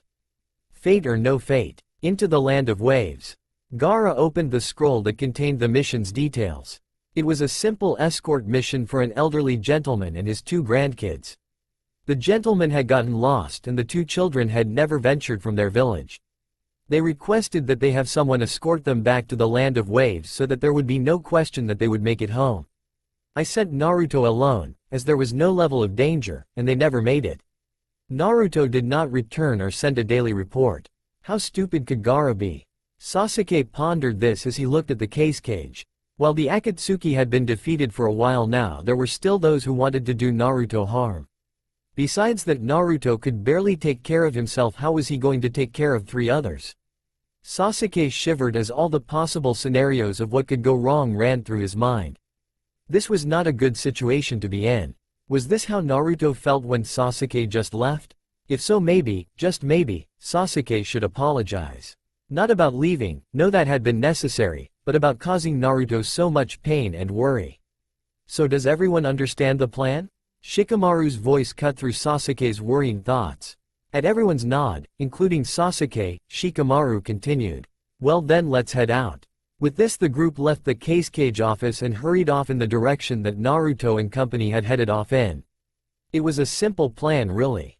Split up once they had reached the last known area that Naruto had stayed and sent a report. Search for any clues of which way Naruto had left in and let the others know before regrouping and following the trail. It was left unsaid that they could just end up finding some dead bodies since it had been such a long time. Sasuke refused to even entertain that thought. Not because it hurt him at just the thought of his dobi dead but because he knew Naruto. The dobi wouldn't just die, that was too easy and predictable. If there was one thing that the dobi was not, it was predictable or one to give up. Naruto would fight and continue to fight until he was found or escaped. Besides, Naruto and Sasuke were destined to die only by each other's hands if by anyone. No, Naruto was alive and Sasuke was going to find him. A crash of china hitting a wooden wall echoed throughout the room before a scream of frustration and anger followed. More china, books and scrolls soon were sent flying across the room to hit the same wall as Sakura tore through her room. It was all wrong. So wrong. Sasuke was supposed to love her, not that blonde-haired idiot. Sakura had done everything for him. She had completely changed her look, growing her hair long before cutting it to save his life, and learning how to put makeup on. Countless hours spent studying to be the smartest girl in the class, not to mention learning everything about him that she could. Sakura had even given up her relationship with her best friend just so she could be ready for him. When Sasuke had left for Sound, Sakura had become Tsunade's student in an effort to become strong enough for Sasuke to notice her, to acknowledge her. Sakura had to admit she was the strongest kunoichi of her generation. So there had been no reason that Sasuke wouldn't want her, and yet he didn't come back. At least not for her, even after she had begged him, offering him everything. Instead he came back because of Naruto, and that was when she began to notice something was wrong. What if Sasuke really didn't love her? Sakura had pushed that thought away, but in the back of her mind a small voice whispered, what if? And if not her, then who? That voice over time grew louder and began to fester in her mind until one day when Sakura finally had her answer. Naruto. Naruto, though, was the only one who had ever gotten Sasuke to willing smile, laugh, do anything really. It was so clear to her now, and Sakura had to stop it before the problem got out of hand. So she began to make plans and had patiently waited for the perfect moment to strike while doing her best to keep them separated. It had taken a few months, but the perfect opportunity had shown itself in the form of a birthday invitation. Honestly, did that loser actually believe anyone would willingly go to his party? Naruto was a monster, and while he was malleable, he was still dangerous. A danger to her life and the true love she was desperately fighting for. He really should have been caged the moment he found out he had the Kyuubi sealed inside of him. Sakura wasn't an idiot like the others. She didn't believe for a second that Naruto and the Kyuubi were two separate beings. He was just good at hiding it. So she didn't feel guilty about what she did. After all is fair in love and war. It had been easy enough to fix files so that certain people were out of the village during both parties. Those that foolishly believed in and supported Naruto. Both Hyugas would have posed a problem, and Shikamaru was assigned to cover Lady Tsunade's absence without Naruto's help as was originally planned. After all, there was no way that Naruto was going to be Hokage, so why would he need the training? Sasuke was obviously the best choice for the position. Once these people were taken care of, the next step in her plan was harder, much harder. Sasuke never went to any party or social event he was invited to. Oh, he was just too shy and modest to attend them, a lot like how he was too shy to admit how much he cared for Sakura. Plus there was all those hussies that insisted hanging all over him and flirting with him he had to worry about. Sasuke would probably say no if she asked him to Ino's party, so it would be better if she planned around this little snag. Sakura then did what all good kunoichi do when forced this problem and had medical training. When Sasuke returned from his mission, Sakura insisted on being the one to check him over. It was simple from that point on to give him her specially concocted drug via injection since he was due for his round of vaccines. After that everything went according to plan. No one went to Naruto's birthday party, and those that were there in Konoha attended Ino's party, including the drugged Sasuke. A bonus side effect from her drug was that Sasuke loosened up enough to willing dance with Sakura. All the while Naruto was at home heartbroken that no one had cared. Come the next Team 7 meeting, Sakura was willing to be Naruto would be depressed and Sasuke clueless at what had truly happened, and she had been right. Though it was surprising how angry and different Naruto had been. Now that she thought about it, his reaction wasn't that surprising. It just proved what Sakura had been saying, that Naruto was able to hide his true self, including Kyuubi's. Everything had been perfect. Naruto was gone and Sasuke was all hers, except Sasuke hadn't acted like he normally would have, putting Sakura off balance. Off enough that she had made Sasuke aware of his own unknown feelings for Naruto. Luckily Sakura had stopped herself before she could spill everything to Sasuke, but the damage had already been done. He knew and was going after Naruto, without her. If Sakura had gone, she could have done something to keep them separated, but thanks to Lady Tsunade's punishment, Sakura could not leave Konoha. Lady Tsunade had, under extreme duress, let Sasuke go for the moment, with his punishment put on hold in hopes of speeding up the search for Naruto. They both had a strange ability to find one another, even when they were not looking for the other. So there was no doubt that Sasuke would find Naruto dead or alive. Which was why Sakura was tearing her room apart. Unless a miracle happened and something happened to keep the two away from each other until they got back, there was nothing Sakura could do. Except wish for Naruto's swift death before Sasuke found him. All she could do was wait, clean the stupid room for Lady Tsunade, and make tentative plans to capture her Sasuke's heart and get rid of one annoying Uzumaki Naruto. I will never let you have him, Naruto. Sasuke-kun is mine and always will be forever. I'll make sure of that. Naruto watched the red-haired woman while sneaking glances at the twins, who looked smug for being completely innocent. Kushina had taken them to her home after they had ran into each other. She had instantly started making them tea while putting away her groceries, putting off his questions for the moment. Okay dear, have some tea, you too as well. Kushina poured each of them some tea. Her hands were shaking. Now I guess you would like some answers. You had better believe it. Naruto shouted. How are you even alive? Why didn't you come after me, and what do these two have to do with everything? That is simple to answer, really. Toru spoke up, attracting Naruto's attention. We're your cousins, Nami said with a smile. That doesn't explain anything, Naruto muttered, looking back at his mother. Kushina sighed. I assume you knew about the Kyuubi and that your father died during the sealing? There's something you need to know about your father and me. Our marriage was not looked well upon by the elders of Konoha. I was an outsider and had no right to marry the Hokage. But your father and I were so deeply in love that we couldn't let go. So we got married here in my homeland, and I got pregnant with you. Everything was fine until we got back to Konoha and had to face the elders and the entire council. It was only because I had you inside of me that they allowed me to stay in Konoha, but they did not accept our marriage, so I kept my last name. I was told I was given my mother's name to protect me. Naruto stated, thinking back. Don't interrupt. Kushina took a sip of her tea. Yes, that is true, but not the only reason. Our marriage was to be kept secret from everyone, and it became an unspeakable law not to talk about it to anyone who didn't already know about it. The only ones who knew about it was Lady Tsunade and Jiraiya, your godparents. I do believe that one of your father's students found out about us though. Anyway, you must understand that we already loved you, and that was the only reason that we didn't disagree with these rules. They had planned to throw me out as soon as they found out we were married, but because Minato had an heir, they couldn't just throw me away, and this angered them. When Kyuubi attacked our village, I went into labor. You were 4 weeks premature and so tiny in your father's arms. You cried so strongly that when your father sealed the Kyuubi inside of you, he knew you would be alright, that you would be strong enough to handle anything thrown at you. It was then that the council pulled off the plan they had been working on since the beginning. I guess we should have known that they would have tried something, but we were so happy that we just didn't think about it. They kicked me out of the village after placing a memory seal on me. I didn't remember anything about Minato or having you. So I went home and life continued on. It's true, Toru whispered. It was only recently that the seal became weak and broke. Auntie Kushi broke down in tears the moment that happened.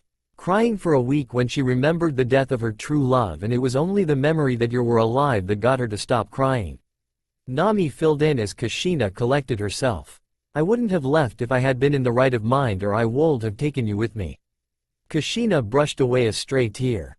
So I told your cousins, who are training to be chunins, and your grandfather. They headed out to find you, and if anything had happened to you while I have not been there. I must say it surprised me to find you were staying in Suna. I had thought you would have inherited your father's love of the village you two had grown up in. There were some circumstances that caused me to stay in Suna for some time.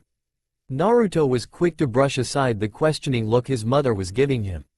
So why didn't you come get me yourself? Well, besides the fact that if I showed up in Konoha, the council would do everything they could to get rid of me before I even met you. I'm not healthy enough to travel. Kushina stated matter-of-factually. Naruto frowned. You're not sick, are you? It would tear him up inside if he had found out his mother was alive to only end up losing her right after. Kushina started to blush at this before shaking her head. No, my doctor told me that I shouldn't do any heavy exercising while I'm carrying. Naruto stared at her for a moment as this new information sank into her mind. You're pregnant? Kushina nodded. About 4 months. While I was under the seal I met someone, but he died 2 months ago. I thought I loved him, but now that I remember everything I realize my feeling for him didn't compare to my love for Minato. Naruto just continued to stare at her for a moment, so she decided to continue. So what do you want? A little brother or sister? I think he's in shock, Auntie Kushi. Nami said happily. This whole situation was rather amusing to her. You can't blame him, Nami. Toru calmly pointed out. His mother has basically come back from the dead, found out that just about everything he knew to be true was a lie, and now he is going to have a little brother or sister in about 5 months. He has a lot to think about. You forgot to mention that we kidnapped him and that he is now related to us. Nami said, looking back at Naruto, who was now looking at her. Surprisingly, that little fact doesn't bother me so much. I'm happy that my mother is alive, ecstatic really, and that she had met someone that made her happy even if for a short time. I'm just angry by the mere thought of how much time we've lost because of the elders and the council. They've ruined my life. Naruto released the breath he had been holding in an effort to calm himself down. And I don't mind which, just as long as they're healthy. I would love to have a younger sibling. I forgive you even though there is nothing to forgive you for. Kushina smiled, relieved that he had forgiven her, though she would never forgive herself, and moved around the table to give her son the hug that had been long in making. Now, she pulled away from him and looked him in the eye. Tell me about everything that had happened to you in your life. Don't leave out any detail, and trust me, I can find out if you're sugarcoating or lying, because I am after all your mother. Sasuke blocked the speeding punch that was aimed for his head to only end up letting go as an orange-clad leg came flying soon after. It was a typical fight between the two, but Sasuke couldn't help but feel that it wasn't enough anymore. The feeling of beating Naruto just didn't have the same affect as it normally did for the Raven. So as another punch came towards his face, Sasuke acted on instinct. Catching the fist, Sasuke pulled it back, causing the dobi to fall towards him. Taking advantage of Naruto's surprise, Sasuke did something he longed to do and claimed the shocked lips before him. Soon enough, the lips below his own began to move in their sensual dance, slowly taking over. It was Sasuke who broke the kiss when air became strongly needed.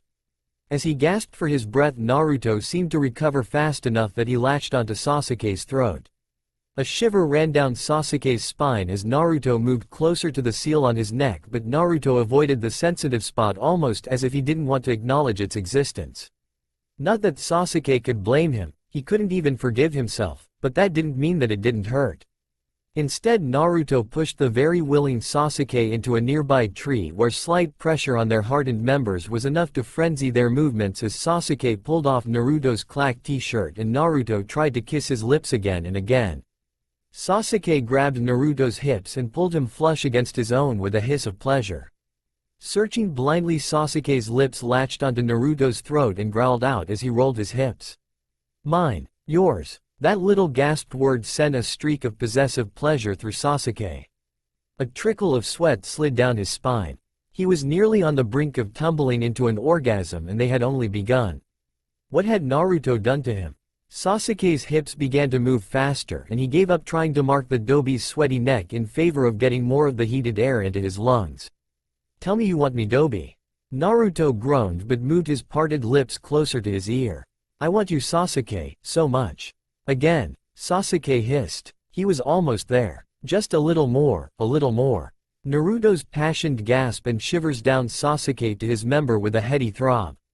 I want you Sasuke to get up. Sasuke frowned. What? I said get up Sasuke, it's your turn to stand guard. Neji's voice finally cut through the fog. Sasuke opened his eyes and almost wished he hadn't when he saw Neji's smirk. There was no hiding the fact that Sasuke's dream had been a pleasurable one.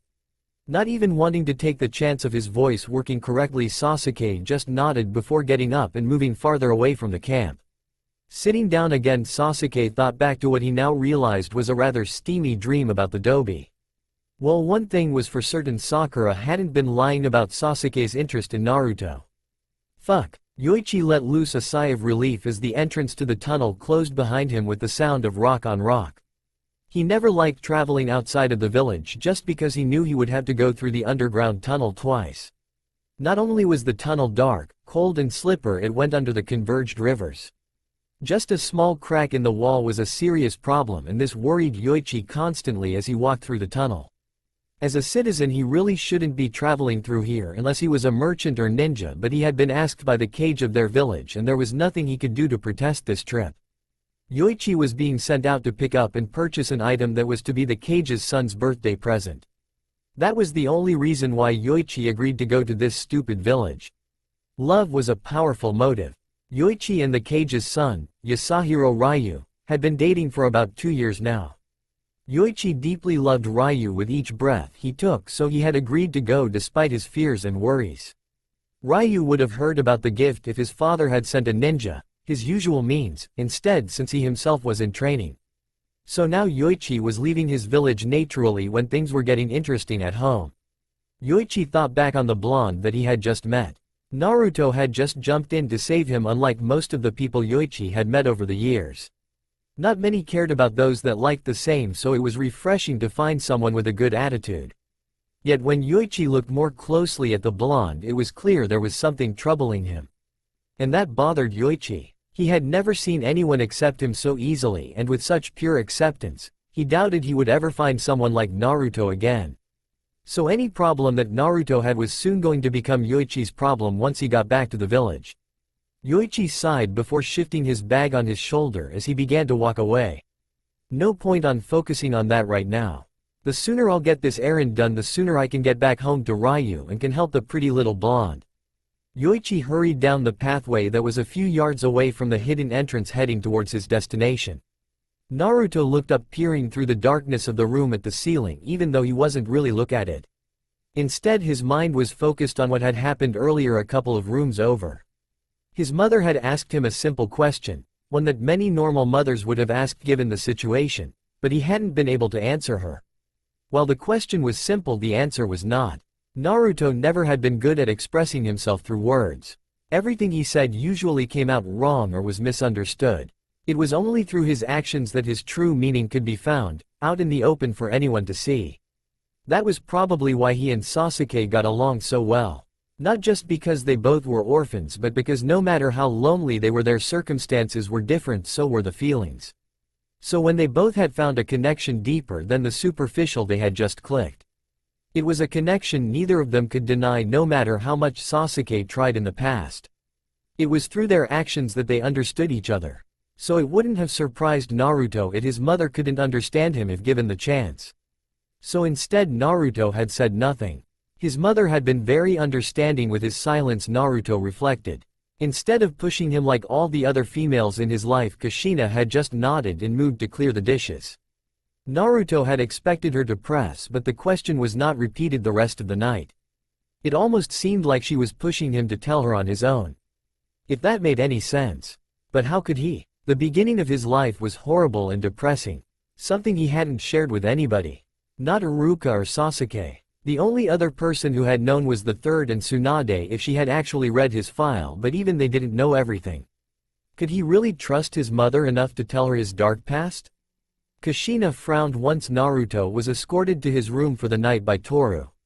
Naruto had been unable to tell her any details of his life, instead just giving her the typical, good, brush off, but it was what he didn't say that truly mattered. Naruto had suffered during her absence and at the hands of others that should have taken care of him, and that bothered him enough to not want to tell Kushina. Her little boy was hurting and all Kushina wanted to do was to cuddle him close and tell him everything would be alright. That she was finally there and would never let him go again. Something happened to him, didn't it? Nami asked, looking at Kushina with a worried look. The red-headed woman nodded as the frown started to give way to anger. And I have a feeling it has something to do with the council.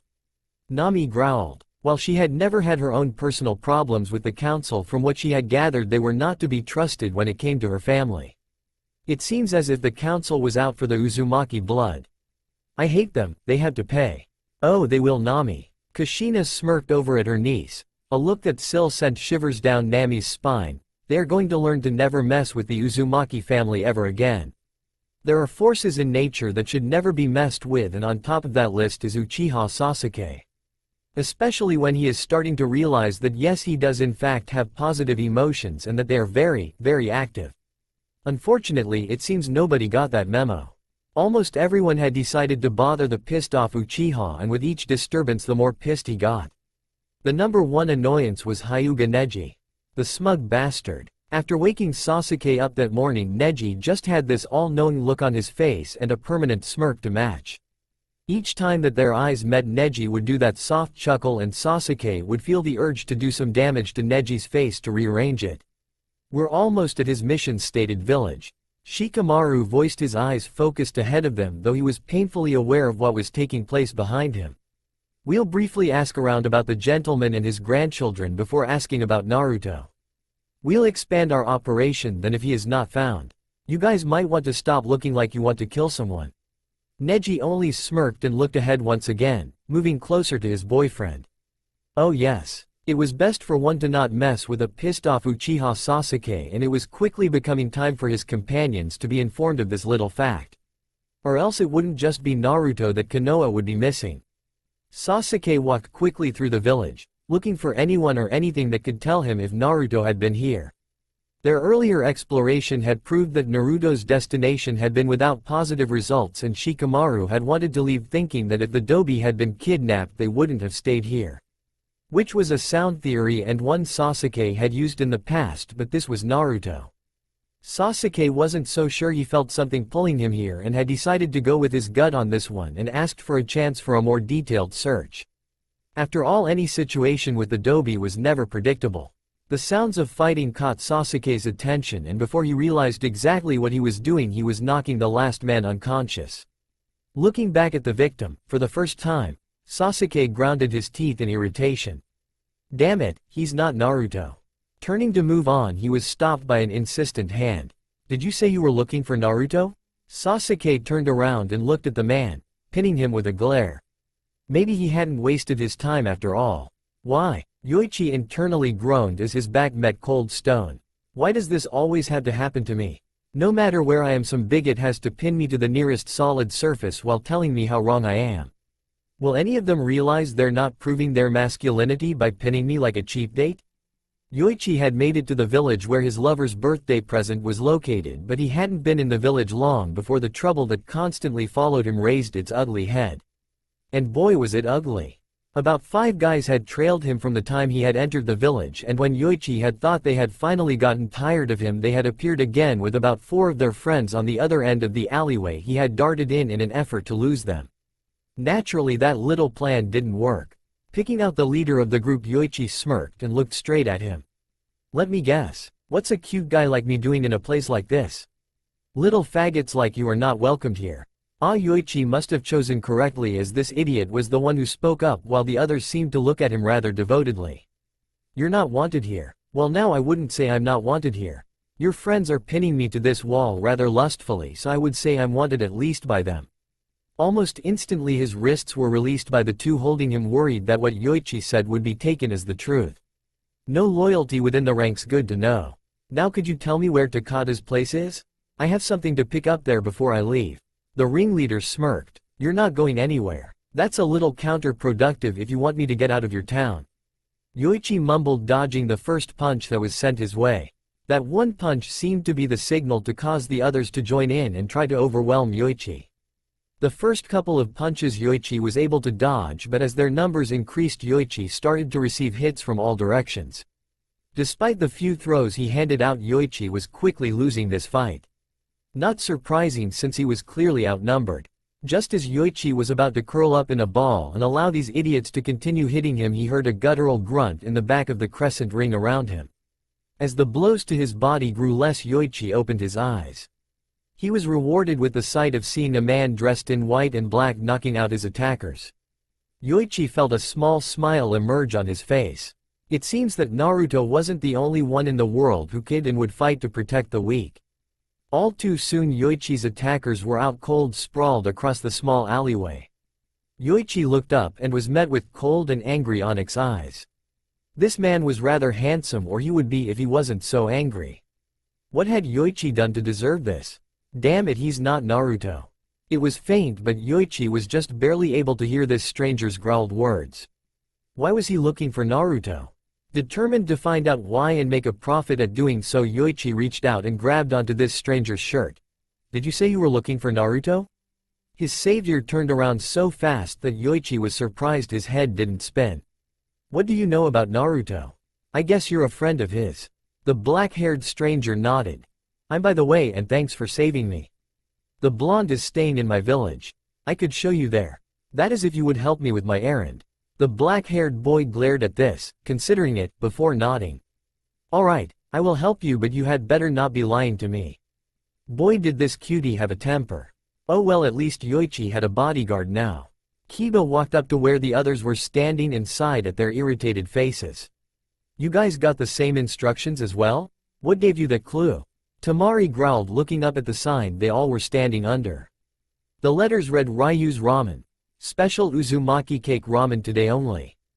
Kiba breathed in calmly. He was trying to not react like he normally would, as it would impress Negi more, so Kiba could sleep at night without worrying about an angry cousin of Hinata's. I guess we still have weight on Uchiha though. Shikamaru sighed. So troublesome. Uchiha-san just wants to make sure that our youthful friend is not here, Shikamaru-san. Lee exclaimed. No one is stating otherwise, Lee. Ten stated, rolling her eyes at her louder teammate. Honestly, why couldn't she have been placed with a different mission? One that Lee was not a part of? You're just going to have to calm down. Ten and the others cut off their conversations as they sensed Sasuke's chakra suddenly spike up. It took only a moment for all of them to notice that the chakra was moving away from them and away from the village. Quickly the others took off after their comrade. What is it with Uchihas and running away? Kiba growled out. The others could only nod their agreement. Not even Lee could say anything against that, after all Sasuke had left before. It only took them a few moments for them to catch up to the Uchiha. A fact that had Shikamaru believing that he wanted them to catch up, or else they would have never been able to know he was gone in the first place. Yo Uchiha, what's your damage? Sasuke glanced back at the group with an almost deadly glare. I know where Naruto is. Naruto cleared his throat to gather his mother's attention. Can I talk to you about earlier? Kushina looked over at Naruto and smiled, releasing the breath she had been holding when she heard his door open. Of course, you can talk to me about anything. Well, to be honest, I don't think I want to talk to you about what's happened to me. I mean, not all at once. Maybe as things happen I can tell you the good things, but the bad I don't want to tell you. Naruto rushed to say in an effort to get what he wanted out before his natural clumsiness invaded. Know that I don't trust you because I do, but because I haven't told anyone, not even Teme. I mean Sasuke. Kushina stared at Naruto for a moment before sighing. I understand and I'm glad you trust me. There's only one thing I would like to ask you, and I really must have an answer. Naruto swallowed at Kushina's serious expression. Yeah? Who is this Sasuke? He must be pretty important if you mentioned him. Kushina asked. Naruto blushed, much to his displeasure and Kushina's own delight. To me's just Teme. I mean, he is really important to me. My most important person. Kushina took this in and smiled. Does he know? With this, Naruto got a sad look on his face. One that almost made Kushina's heart break. No, I haven't told him and he doesn't return them. But we are friends. Best friends, since I'm the only person he can barely stand to have near him for any extended period of time. Kushina pulled Naruto close. He'll notice in time then. How couldn't he? You are a rather obvious person. Well, I guess it's a good thing I sent the twins out to spend some time with their own parents for a change. Now we can spend some much needed mother-son bonding time. But first, dinner. Do you like ramen? Naruto's eyes enlarged and turned watery. Like ramen? No, I love it. Anytime, anywhere, anyhow and any flavor. Kushina laughed. Your father would have fainted if he heard that. He was always telling me that I ate too much ramen. Especially Ichiraku ramen, that is the best. Naruto chimed in. I eat there almost every day. I told him his was an Uzumaki family trait. Kushina began to go through the motions of fixing the tasty meal. Everyone in the family loves it. Maybe not as much as us, but we all love it dearly and have it at least once a week. Speaking of the family, Naruto, maybe you should ask the troublesome twosome to show you the rest of the family? You have a lot of time to catch up on. Naruto nodded and walked up beside his mother to help her with their meal. Time seemed to fly by while Naruto stayed at his mother's home. Earlier on he had tried to send messages to Gaara and Tsunade, but when no reply came back, Naruto just shrugged it off. It was normal that he would be forgotten.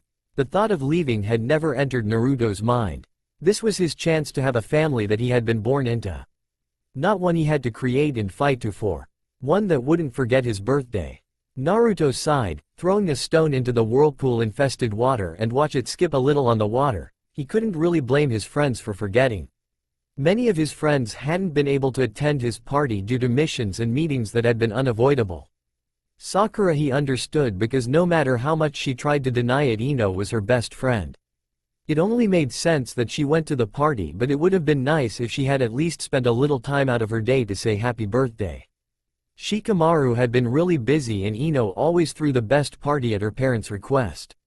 The only person Naruto didn't understand was Sasuke. Why would he go to Ino's party? There was obviously a bunch of his rabid fangirls there, two being Ino and Sakura, the president and vice president of said fan club, and there was a crowd of people. Sasuke just didn't do social. Now that Naruto had calmed down a little, he could see that something just didn't add up. Oi, Naruto-chan, Nami called out suddenly. Naruto snapped his head around and glared at the twin that was smirking at him. Oi, I'm not a girl, Datbayo. How many times do I have to tell you? We're going to visit Gramps if you want to come? Toru asked, trying to dispel the impending fight. Toru was constantly trying to avoid fighting and he was quickly becoming Naruto's favorite twin. Though the shy boy loved to prank Naruto more than his sister. Naruto smiled and nodded. Sure, it has been a while. Naruto jumped up and followed the twins into town where Gramps lived. The elder Uzumaki liked living in the town where there was people. Plus his elderly girlfriend lived there too. It was strange suddenly having all these people around him without having to worry about when something was going to happen. No one hated him, the opposite in fact. It almost seemed like he had been missing and had returned after a long trip. Naruto was quickly coming to love his discovered family and everything that they held dear. Which was why when a familiar chakra signature appeared, Naruto knew instantly it did not belong to anyone in the village and his eyes searched the crowd.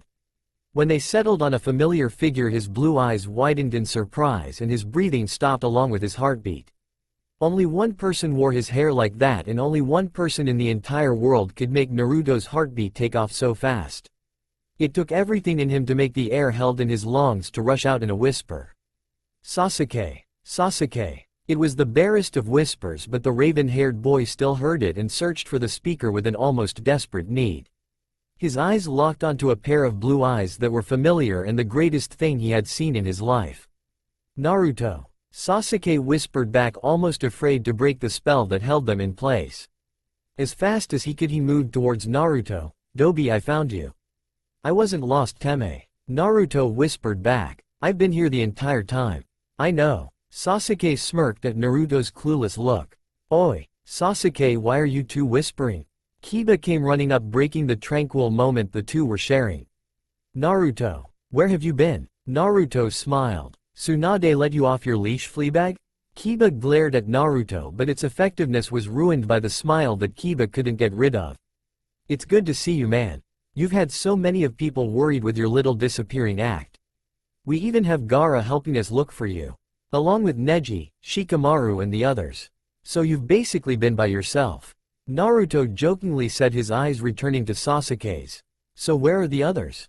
On their way. Once Sasuke flared his chakra to get our attention, we all started to rush over here. I just happened to be closest.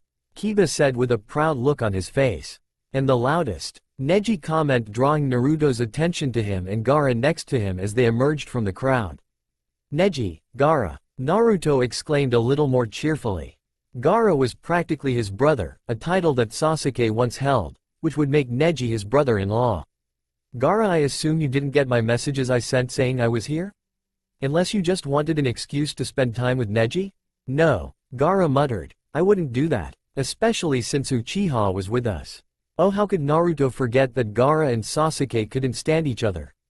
Not to mention Neji. They must have been really worried about him if they successfully worked together to find him. Slowly the search team showed up with their different greetings of joy, anger and one troublesome. It was about this time that two familiar voices gathered their attention.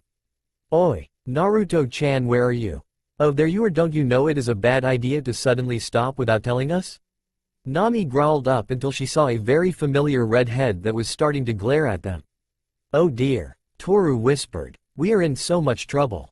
Trouble? You don't know what trouble is. Gaara growled, moving towards them to only be blocked by Naruto. Why are you protecting them? I have my reasons, Naruto said, smiling. Actually, why don't you follow us? I have someone I want you guys to meet. The group looked around at each other, silently communicating over Kiba's head before coming to an agreement. Alright, Shikamaru designated himself to speak for them. Even though it will be completely troublesome to go, we will. But you have to explain everything. Naruto smiled and nodded his head. Okay, the house seemed completely normal in Sasuke's opinion. Nothing too extraordinary, though there was something about it that tickled something inside of him. There was a small family garden off to the side of the small house, though that was not the only planned plant life decorating the house. Morning glories grew up the wooden sides aided by moss that had gained purchase long ago. It was homey and welcoming in the sunlight. It was here that Naruto pushed open the door and rushed inside, barely remembering to kick off his sandals. The Dobi was just so passionate. Sasuke focused on the twins that had caused this whole find-and-seek game, but strangely they didn't seem too worried that they were going to be punished for the crime that they had committed. If anything, they were happy with the fact that everyone knew. Couldn't Naruto know anyone who was the least bit sane? Come on in, Nami shouted and kicked her own sandals in the same fashion as Naruto before hurrying off deeper into the house. Toru sighed and fixed the two pairs of discarded sandals before neatly taking his own off. The waiting room is on the left, we'll bring you some tea. Unless you want something else? At the negative response, the boy disappeared into the house much like the two before. Honestly, why were they letting those two run around with Naruto? They could easily do something to the Dobi before they left, or could do anything to stop them. Naruto brought out the best in people and sometimes the most idiotic. Naruto. A womanly voice called out, drawing the group's attention to the door that they had just entered in a few moments ago. Really, just ditching your guests and making the twins bring them inside is very rude. Hello, I'm Uzumaki Kushina. Silence filled the room as they looked at the red-haired woman in shock and complete denial. Sasuke looked behind the woman to see the blonde Dobi hitting behind her. Well, this explained why the Dobi didn't return. Sakura screamed in frustration as the large stack of used bedpans fell when she tried to remove one of them to be cleaned. Damn that demon brat. Damn him, damn him, damn him to hell. It's his fault that I'm stuck here cleaning these nasty things. This is not something a ninja of my caliber should be doing. I should be healing ninjas that come into the hospital, saving their lives when no one else could, and going on dates with Sasuke-kun. At first Sakura had been too angry and panic-driven to actually come up with a plan on how to bring Sasuke back to her side, but after a few days of dealing with crusty old people and cleaning too many rooms, she had calmed down enough to start coming up with a plan. A plan that was absolutely perfect, if she said so herself, and she did say so. It had been rather obvious and too simple that Sakura had overlooked it, but after nurturing it she decided to go with it. It was all based on one thing that Sasuke had overlooked when he had rushed off after Naruto. A dream created from death and power of a last name. A detail that Sakura remembered from times long past that would put a crack in the two ninjas' love. A crack that she would exploit and use to her advantage. Sasuke wanted a family. A family that bore his last name and carried the genetic makeup of the Uchiha family in an effort to carry on the legacy of the Uchiha name and the precious Sharingan. It would be Sasuke's children that carried this dream. Naruto could not give Sasuke this. No matter how hard he tried, no matter how unpredictable he was, Naruto could not bear any children. And Sakura could. It would only be a matter of time, after Sasuke's misguided lust for the demon child faded into nothing, that he would start searching for something more elsewhere. Sakura planned to be that something more, and the sooner the better. It was simple really. Most of the setup had already been done by her first plan and the actions that had resulted from it. All Sakura had to do was add to it. She had the medical backing for her plan, and Tsunade, the only one who could really stop her, had handed her the key when she had given Sakura her punishment. Sweat vengeance. The blonde, ignorant woman had unknowingly given Sakura the means to enter information into the main database at the hospital, and that had been the only problem with faking her pregnancy. Yes, pregnancy. It gave Sakura a shiver when she thought of her plan as she restacked the bedpans. If there was one thing that would tie Sasuke-kun and her together forever, it would be a child created between them. Now she wasn't an idiot by no means. She knew the risks if anyone found out she wasn't pregnant, and her not giving birth after 9 months would be a clear giveaway. It was here that Tsunade had helped again. While collecting herbs, Sakura had come across some late-blooming flowers known as Reproba abortio, a flowering herb of sorts that created symptoms that closely resembled miscarriages, including the bleeding needed to convince any medic of what had happened. All Sakura had to do was pretend to be pregnant, convince Sasuke-kun to marry her, and then have the miscarriage. It was perfect. It was because of his dream to have a family and his sense of duty that would push Sasuke-kun to marry her before she gave birth. Sakura would insist on getting married before she bloated up with a child and then go on to have the miscarriage. There was only one problem that Sakura had yet to decide upon, and one that needed to be dealt with quickly before she had the predicted miscarriage. Naruto. Once again he was the center of all her problems, and Sakura would remove him completely, this time by any means necessary. She had picked the light pink flowers with green edging and blood-red roots, hiding them at the very bottom of her basket. When drying the healing herbs for the stockrooms, she had peeled the roots of the toxic skin and boiled them in a salty water until the roots had hardened. It was then she ground the roots into a fine powder. As the roots boiled, Sakura realized another use for the roots, or to be more exact, the toxic skins. While not completely deadly, if one took in enough of the toxin one could die. The toxin could cause a fake death. If mixed with the herbs Quietus ledum, 2, and Etiam spiritus, 3, one would seem dead as their breathing stilled to the point that more air was taken through the skin than the lungs. It was then that Sakura realized what she needed to do to get rid of the problem. It would be hard, and Sakura would have to make it so that everything would not point back to her. The demon child would die, and Sasuke-kun, along with the entire village, would be released from the demonic spell he had cast. Sakura would make sure of that. Well, this explained everything, and that was all that Sasuke could think about this situation. Really, what could you say in the face of seeing someone whom you thought dead actually alive? And heavily pregnant at that? I think there needs to be some explanation said. Naruto said with a smile. You think? It was rather obvious that some explanations were given, and on top of that list was what the hell was going on. Well, you see, after I gave birth to Naruto, my memory was erased and I ended up back in my home village. I stayed here, fell in love, got pregnant, and recently I began to remember everything that happened.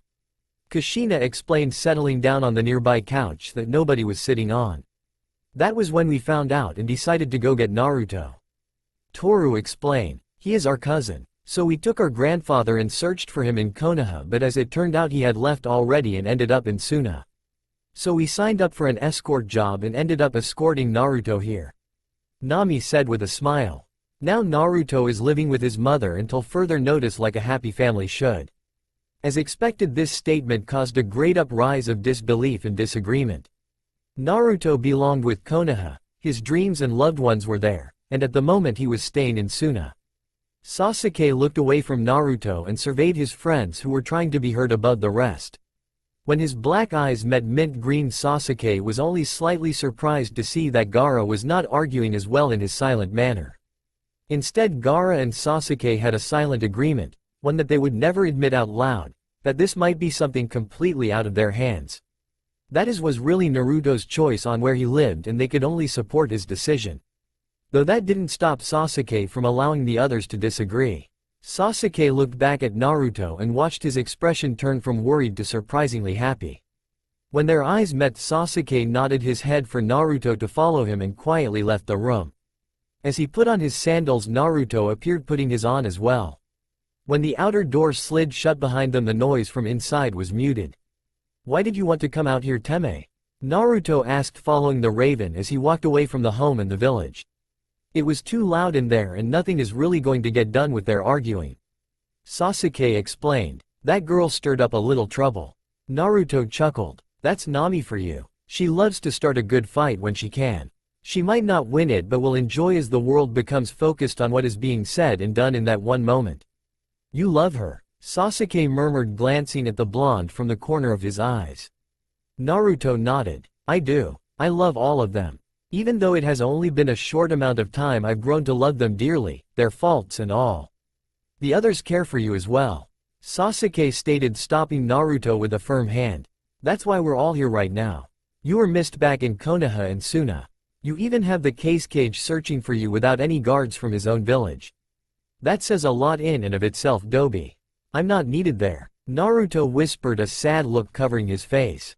One that made Sasuke want to pull the Dobi close and comfort his troubles away, if only for a moment. "You are needed in Konoha, Dobi," Sasuke growled, shaking Naruto in hopes of loosening some sense long forgotten in his mind. "No, I'm not, Sasuke." Naruto jerked away, crouching down. "Even my own father died to save my life and those around me. On my birthday so many people died. Ninja and villagers alike died by hatred of the demon inside of me. It makes sense that the villagers hate me and wish for my death." Naruto murmured, looking into the palms of his hands. "It wasn't your fault, Naruto," Sasuke whispered. "Who is this depressed person?" Naruto was never depressed. Angry, yes, but never depressed. That was Sasuke's job. He wanted to reach out and touch the Dobi at the sad, despairing look in those blue eyes, but he didn't dare. "The Kyuubi attacked our village on his own, not because you were born. If anything, it was his arrival that caused you to be born. The villagers' hatred of you is unfounded and unjustified." Naruto smirked and glanced over at Sasuke. "Watch out, Teme, it almost sounds like you care. Seriously though, I do understand why they hate me and I cannot blame them for something that they feel." Sasuke frowned. "I do care, Dobi." Naruto froze at this admission before chuckling. "You shouldn't make jokes like that, Sasuke. People might take you seriously." "They should. Uchihas don't joke around, especially not with something as important as their feelings." Sasuke watched as Naruto turned and looked at him fully. "I care for you, Naruto. Deeply. So much I cannot begin to describe these feelings, much less name them." Naruto shook his head. "Don't, Sasuke. Please don't say something you'll regret and take back. I can't handle it." Sasuke grabbed onto Naruto's shaking hand, squeezing it in a silent effort to comfort the blonde. "I never regret anything I do, Dobi. I've been affected by you for so long I no longer know where I end and where you begin. You have become a part of my life, a part of me, and I don't ever want to change that. I will not lose you, Naruto. I can't watch as my only family leaves again." Naruto smiled. "I'm not leaving, Teme. I'm going back to Konoha once my mission is over. Did you actually think that I could be so easily chased off? Now who's a Dobi? I'm serious, Naruto." Sasuke drew in a shaky breath. "I love you." Naruto watched as Sasuke started walking away, his mind trying its hardest to understand what was going on. Should he really trust Sasuke with what he just said? His voice was shaking. Before he could understand what he was thinking, Naruto found his hand enclosed on Sasuke's wrist, stopping his escape. "Dobi?" His confession must have shown on his face to cause Sasuke to look at him like that. "You hurt me, Teme," Naruto whispered, but his words carried their meaning. "Not just you're not showing up at my birthday party or even forgetting to tell me happy birthday. I mean, when you left I couldn't understand why. Not your reasons, but why you left me. I wanted you back even without Sakura asking me." Naruto sighed. "I felt as if my soul was ripping." Sasuke frowned at Naruto. "What are you saying, Dobi?" Naruto glared at Sasuke and yelled naturally before his mind caught up with his mouth. "Shut up, Teme. I'm trying to tell you I love you too." Both of the boys stared at each other for a few moments before Naruto turned red and, much to his surprise, Sasuke started to laugh. "You're the only one who would blurt a love confession." Naruto watched in near amazement as Sasuke's normally frowning face was eased of the stress he constantly carried with him. As Sasuke began to wind down, Naruto crossed his arms and sniffed. We all can't be perfect, Teme. Sasuke moved forward and placed a light kiss on Naruto's pouting lips. I think you're perfect, Dobi. Naruto looked at Sasuke with a somewhat weirded out look. That was a little too sappy for you, Teme. Time went by as they basked in the moment. I guess we had better head back. Naruto said cheerfully. How could he not be happy? The love he thought that could never be returned was. I suppose. Gaara should be having kittens right now. Sasuke started thinking of the red-haired cage. He was rather protective of Naruto. How would he react to them being together? Pups actually. Naruto stated and giggled at Sasuke's raised eyebrow. He's a raccoon demon carrier. Raccoons have pups, not kittens. Sasuke rolled his eyes. Only Udobi would know something so useless. Naruto laughed before quieting down. You know, Sasuke, I think I understand a little more now. I mean why you left like you did. I just met my own mother and I cannot make myself imagine losing her. I would easily kill anyone if they even hurt her or the rest of my family. Thanks, Dobi. Sasuke smirked. I've come to a decision. Naruto stated when he and Sasuke arrived back at his mother's house. Almost instantly everyone's eyes turned to face him. Compared to the life that Naruto had lived up until now, it was amazing how these people cared for him. And now that he had his mother and the family connected to that, Naruto couldn't ask for more. Yet he had yearned for Sasuke's love and somehow the Teme returned it. I'm going to go back to Konoha. My friends are there, my home is there and Teme lives there. I think it would make me happiest if I stayed there. Are you sure, Naruto? Gaara spoke up, looking over at the woman and the twin troublemakers with a pointed look. The twins looked rather downtrodden and his mother didn't react at all. Naruto nodded his head. I'm sure, though I seriously doubt I have a place to stay since I haven't been paying for my apartment. Sasuke grabbed his shoulder. You'll be staying with me, Dobi. Naruto smiled at Sasuke before looking over at his mother. He had been worried about Kushina's reaction to his decision. She, after all, had a strong history against Konoha and losing her son once again to the village probably wouldn't cause positive feelings. Mom? Kushina looked at Naruto for a few more moments before smiling. How could I hold this against you? You're returning to your village not because of the village but for the people who care about you. As long as you're happy, I'm happy. Well, I'm not happy. Nami pouted despite her brother's pleas to stop. We just got Naruto-chan and now you're taking him away from us. To what? Return him to a village that treats him like garbage. We're his family, he should be staying with us. Kushina glanced at Nami with disapproval. Nami, Naruto is old enough to make his own decisions. Besides, she looked back at Naruto with a smile again. I think I may go back as well. Though it will take me some time before I can move there. I'll have to get permission and find a place to stay that is big enough for me, the baby and you too when you visit. You can live in the Uchiha district. Sasuke spoke up. The homes are not being used so there's no reason for you not to. I'll have a place fixed up before you arrive. You know, Naruto, I think I see why you love him so much. Kushina said, sending an almost smug look over to her son as the group started up once again. Ah, the love of family drama. The members of the Naruto search team and the subject of said mission was approaching Konoha's gate. They had left Kushina's village with few problems and had arrived back at Suna to drop off the Suna siblings. As the group entered Konoha, a familiar pink head quickly moved closer to the entrance. Sakura stopped right in front of Sasuke, a smile on her face. Sasuke-kun, you're back home. I'm so happy I have something to tell you. Let's go out and get something to eat. Sasuke jerked his arm free of Sakura's grip. I'm escorting Naruto to Lady Tsunade's office and then we're going on a dinner date. Just the two of us. You have no part in those plans. Sakura blinked at Sasuke. You cannot be serious, Sasuke-kun. Sasuke frowned at Sakura. I am very serious. After his visit with the Hokage, we're going out for dinner alone. Our first date in our relationship. Sakura looked almost tearful as she reached out one again to grab onto Sasuke. You can't, Sasuke-kun, you just can't. I'm pregnant with your baby. Silence fell on the group as Sasuke jerked back. His eyes looked for blue ones and wasn't denied their surprise or hurt look. I doubt it. I wouldn't. At what time would I? At Ino's party. Sakura voiced cheerfully, a light blush dusting her cheeks. Lady Tsunade should have the copies of my results since you're already heading there. Why not ask her for them? Sasuke felt an inner rage fill him until he could barely feel the panic and worry over Naruto's reaction to this news.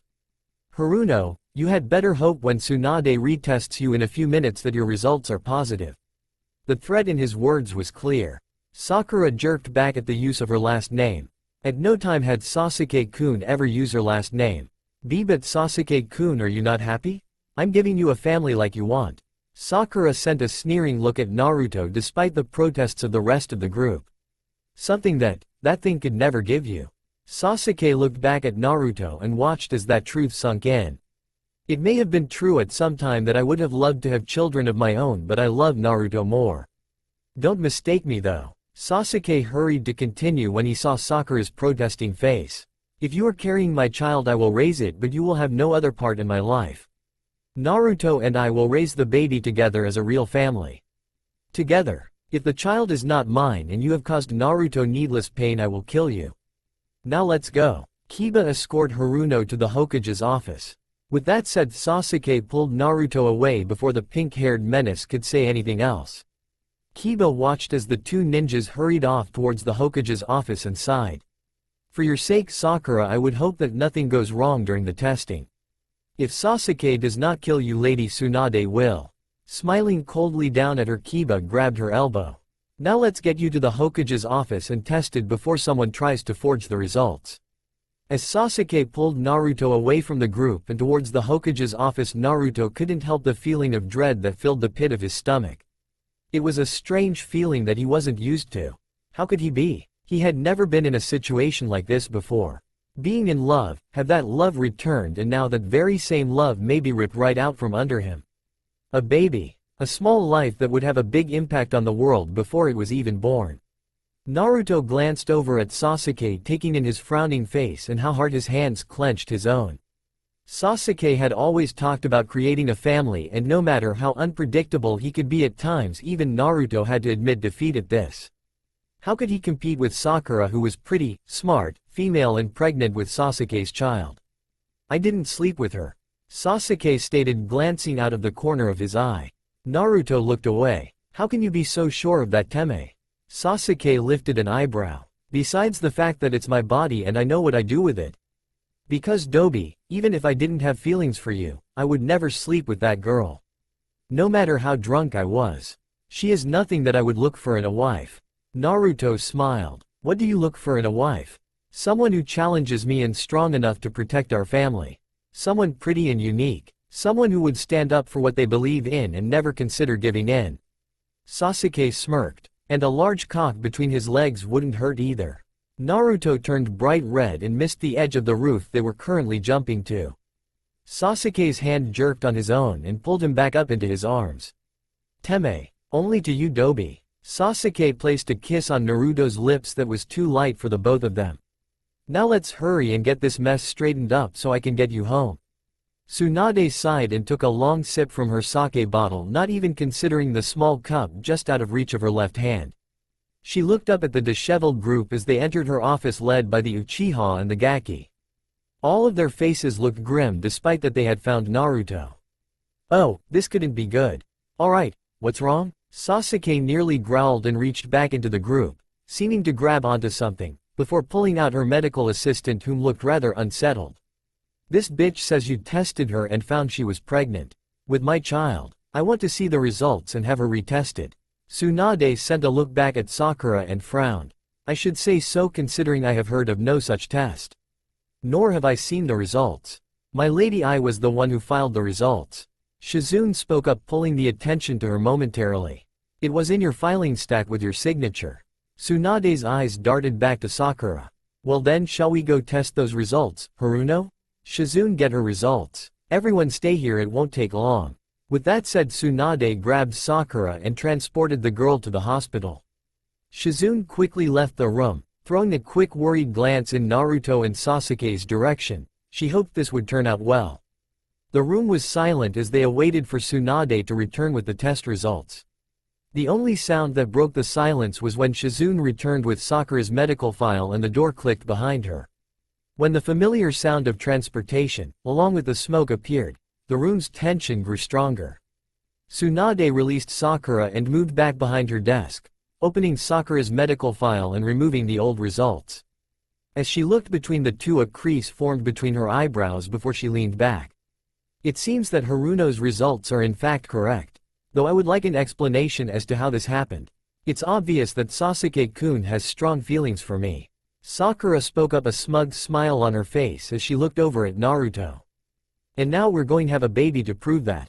More like drugged. Naruto growled, pulling Tsunade's gaze. Gaki, that is a strong accusation.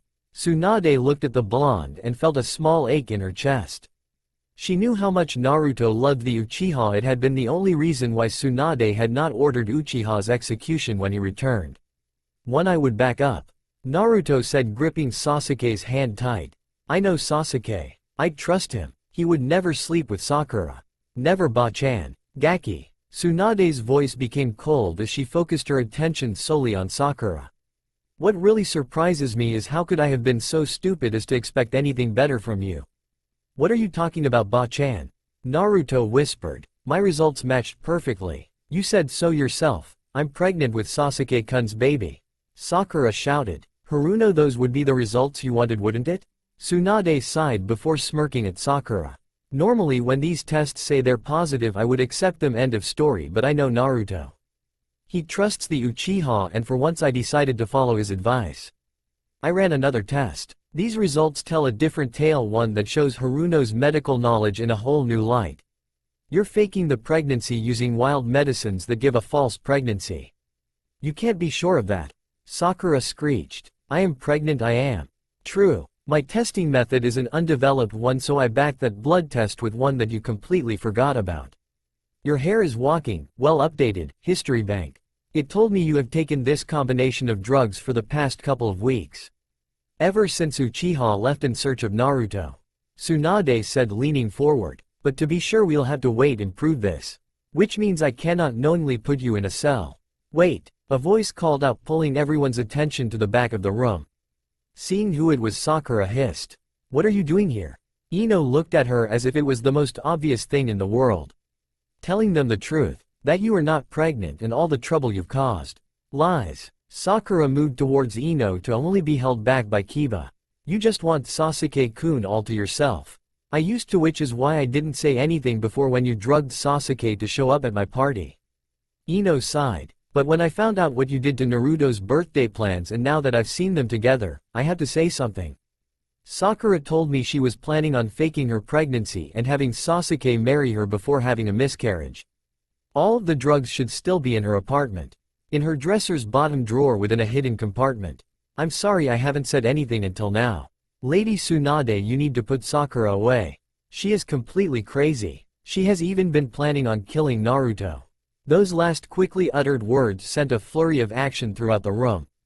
Shino, Shikamaru and Kiba take Sakura to Ibiki and tell him to give her the special. Ino, go give your report to one of my Anbu guards outside. Leave nothing out before coming back for your punishment. Ino nodded and quickly moved to do so as Shino and Shikamaru joined Kiba in restraining Sakura. As for everyone else, write your report and turn it into Iruka. Dismissed. Tsunade growled, trying her hardest to not smash Sakura's face in. Gaki, Uchiha. Wait a moment. Naruto and Sasuke turned back around. What is it, Ba-chan? It seems to me, Uchiha, you've lucked out over this whole situation. Your punishment for hurting Naruto will be put on hold until Haruno tells us if you were truly to blame for your actions. Also, Gaki, it seems while you were gone your apartment was given to someone else. So unless you have plans to stay somewhere else, I would be more than happy to put in a request for housing. Tsunade said, leaning back in her chair. Before Naruto could even utter a single word, Sasuke spoke up. He already has a place to stay, Lady Tsunade. Naruto will be living with me from now on. Please change his records to state so. Good day. With that, Sasuke dragged Naruto out of the room. As the last of the rather loud protests from Naruto faded, Tsunade pulled a drink from her sake bottle. Lady Tsunade, don't you dare. You have paperwork to finish.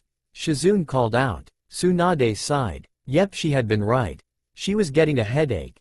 Don't think for a second that I'm going to stay here permanently, Teme.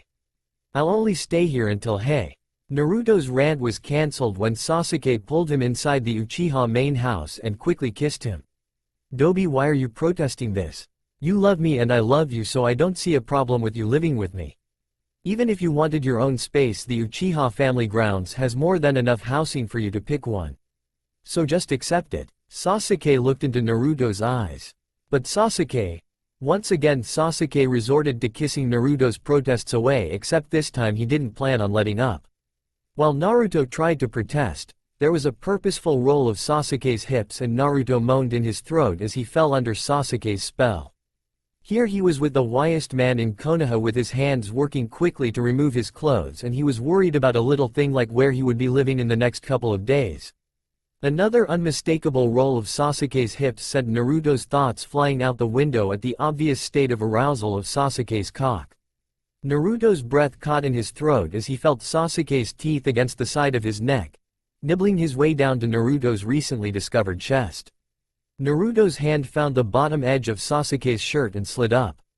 One continuing up to play with a hardened nipple he found, while the second circled Sasuke's navel. Sasuke's breath caught and he pulled away. "Room, now, and I thought you didn't say much before." Naruto gasped as Sasuke pulled him down the maze of wooden hallways. Sasuke smirked as he and Naruto entered his bedroom. "I figured you would appreciate action more than words, Dobi." Naruto gasped when he felt Sasuke nibble on his earlobe. "I most definitely appreciate action in this situation, Teme." With a concentrated effort Sasuke managed to close his bedroom door and lay Naruto on his bed. Naruto's hands were becoming more insistent and brave in their roaming of Sasuke's body, causing what little intentions he had of taking things slow to dissolve in the heated passion that they were creating.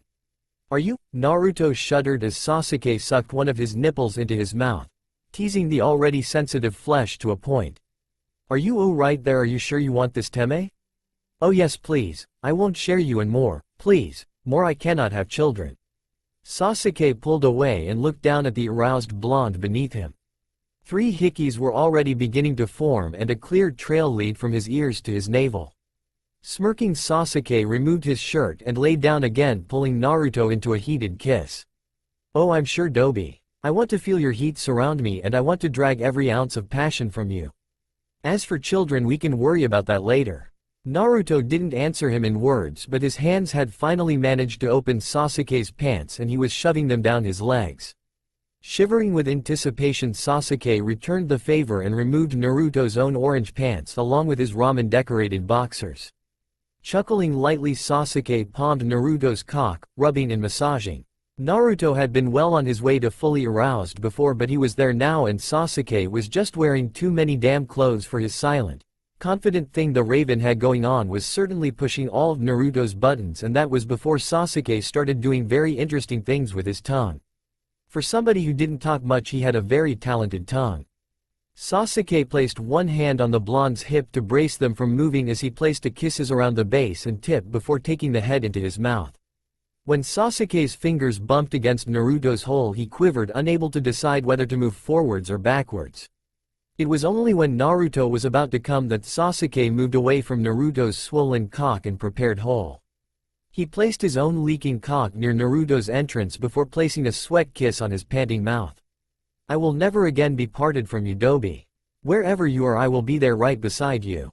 The words, combined with the love and longing in the dark eyes, were more than enough for Naruto. He pushed forward despite the pain and completely embraced Sasuke. "Never again, Teme." Sasuke took absolute possession of Naruto, the dance between their two bodies hungry and devouring. All of the need and want fueling it, the Raven wanting to claim what was rightfully his and the blonde wanting the man in his arms.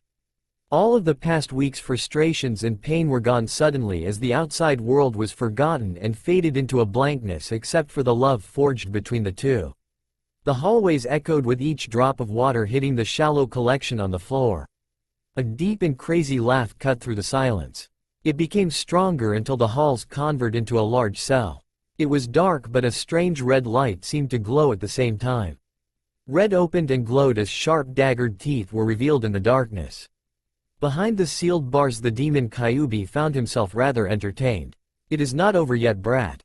Oh no, it has only begun." That's all for now. If you want to see next part, then please like this video and subscribe my channel. Thank you.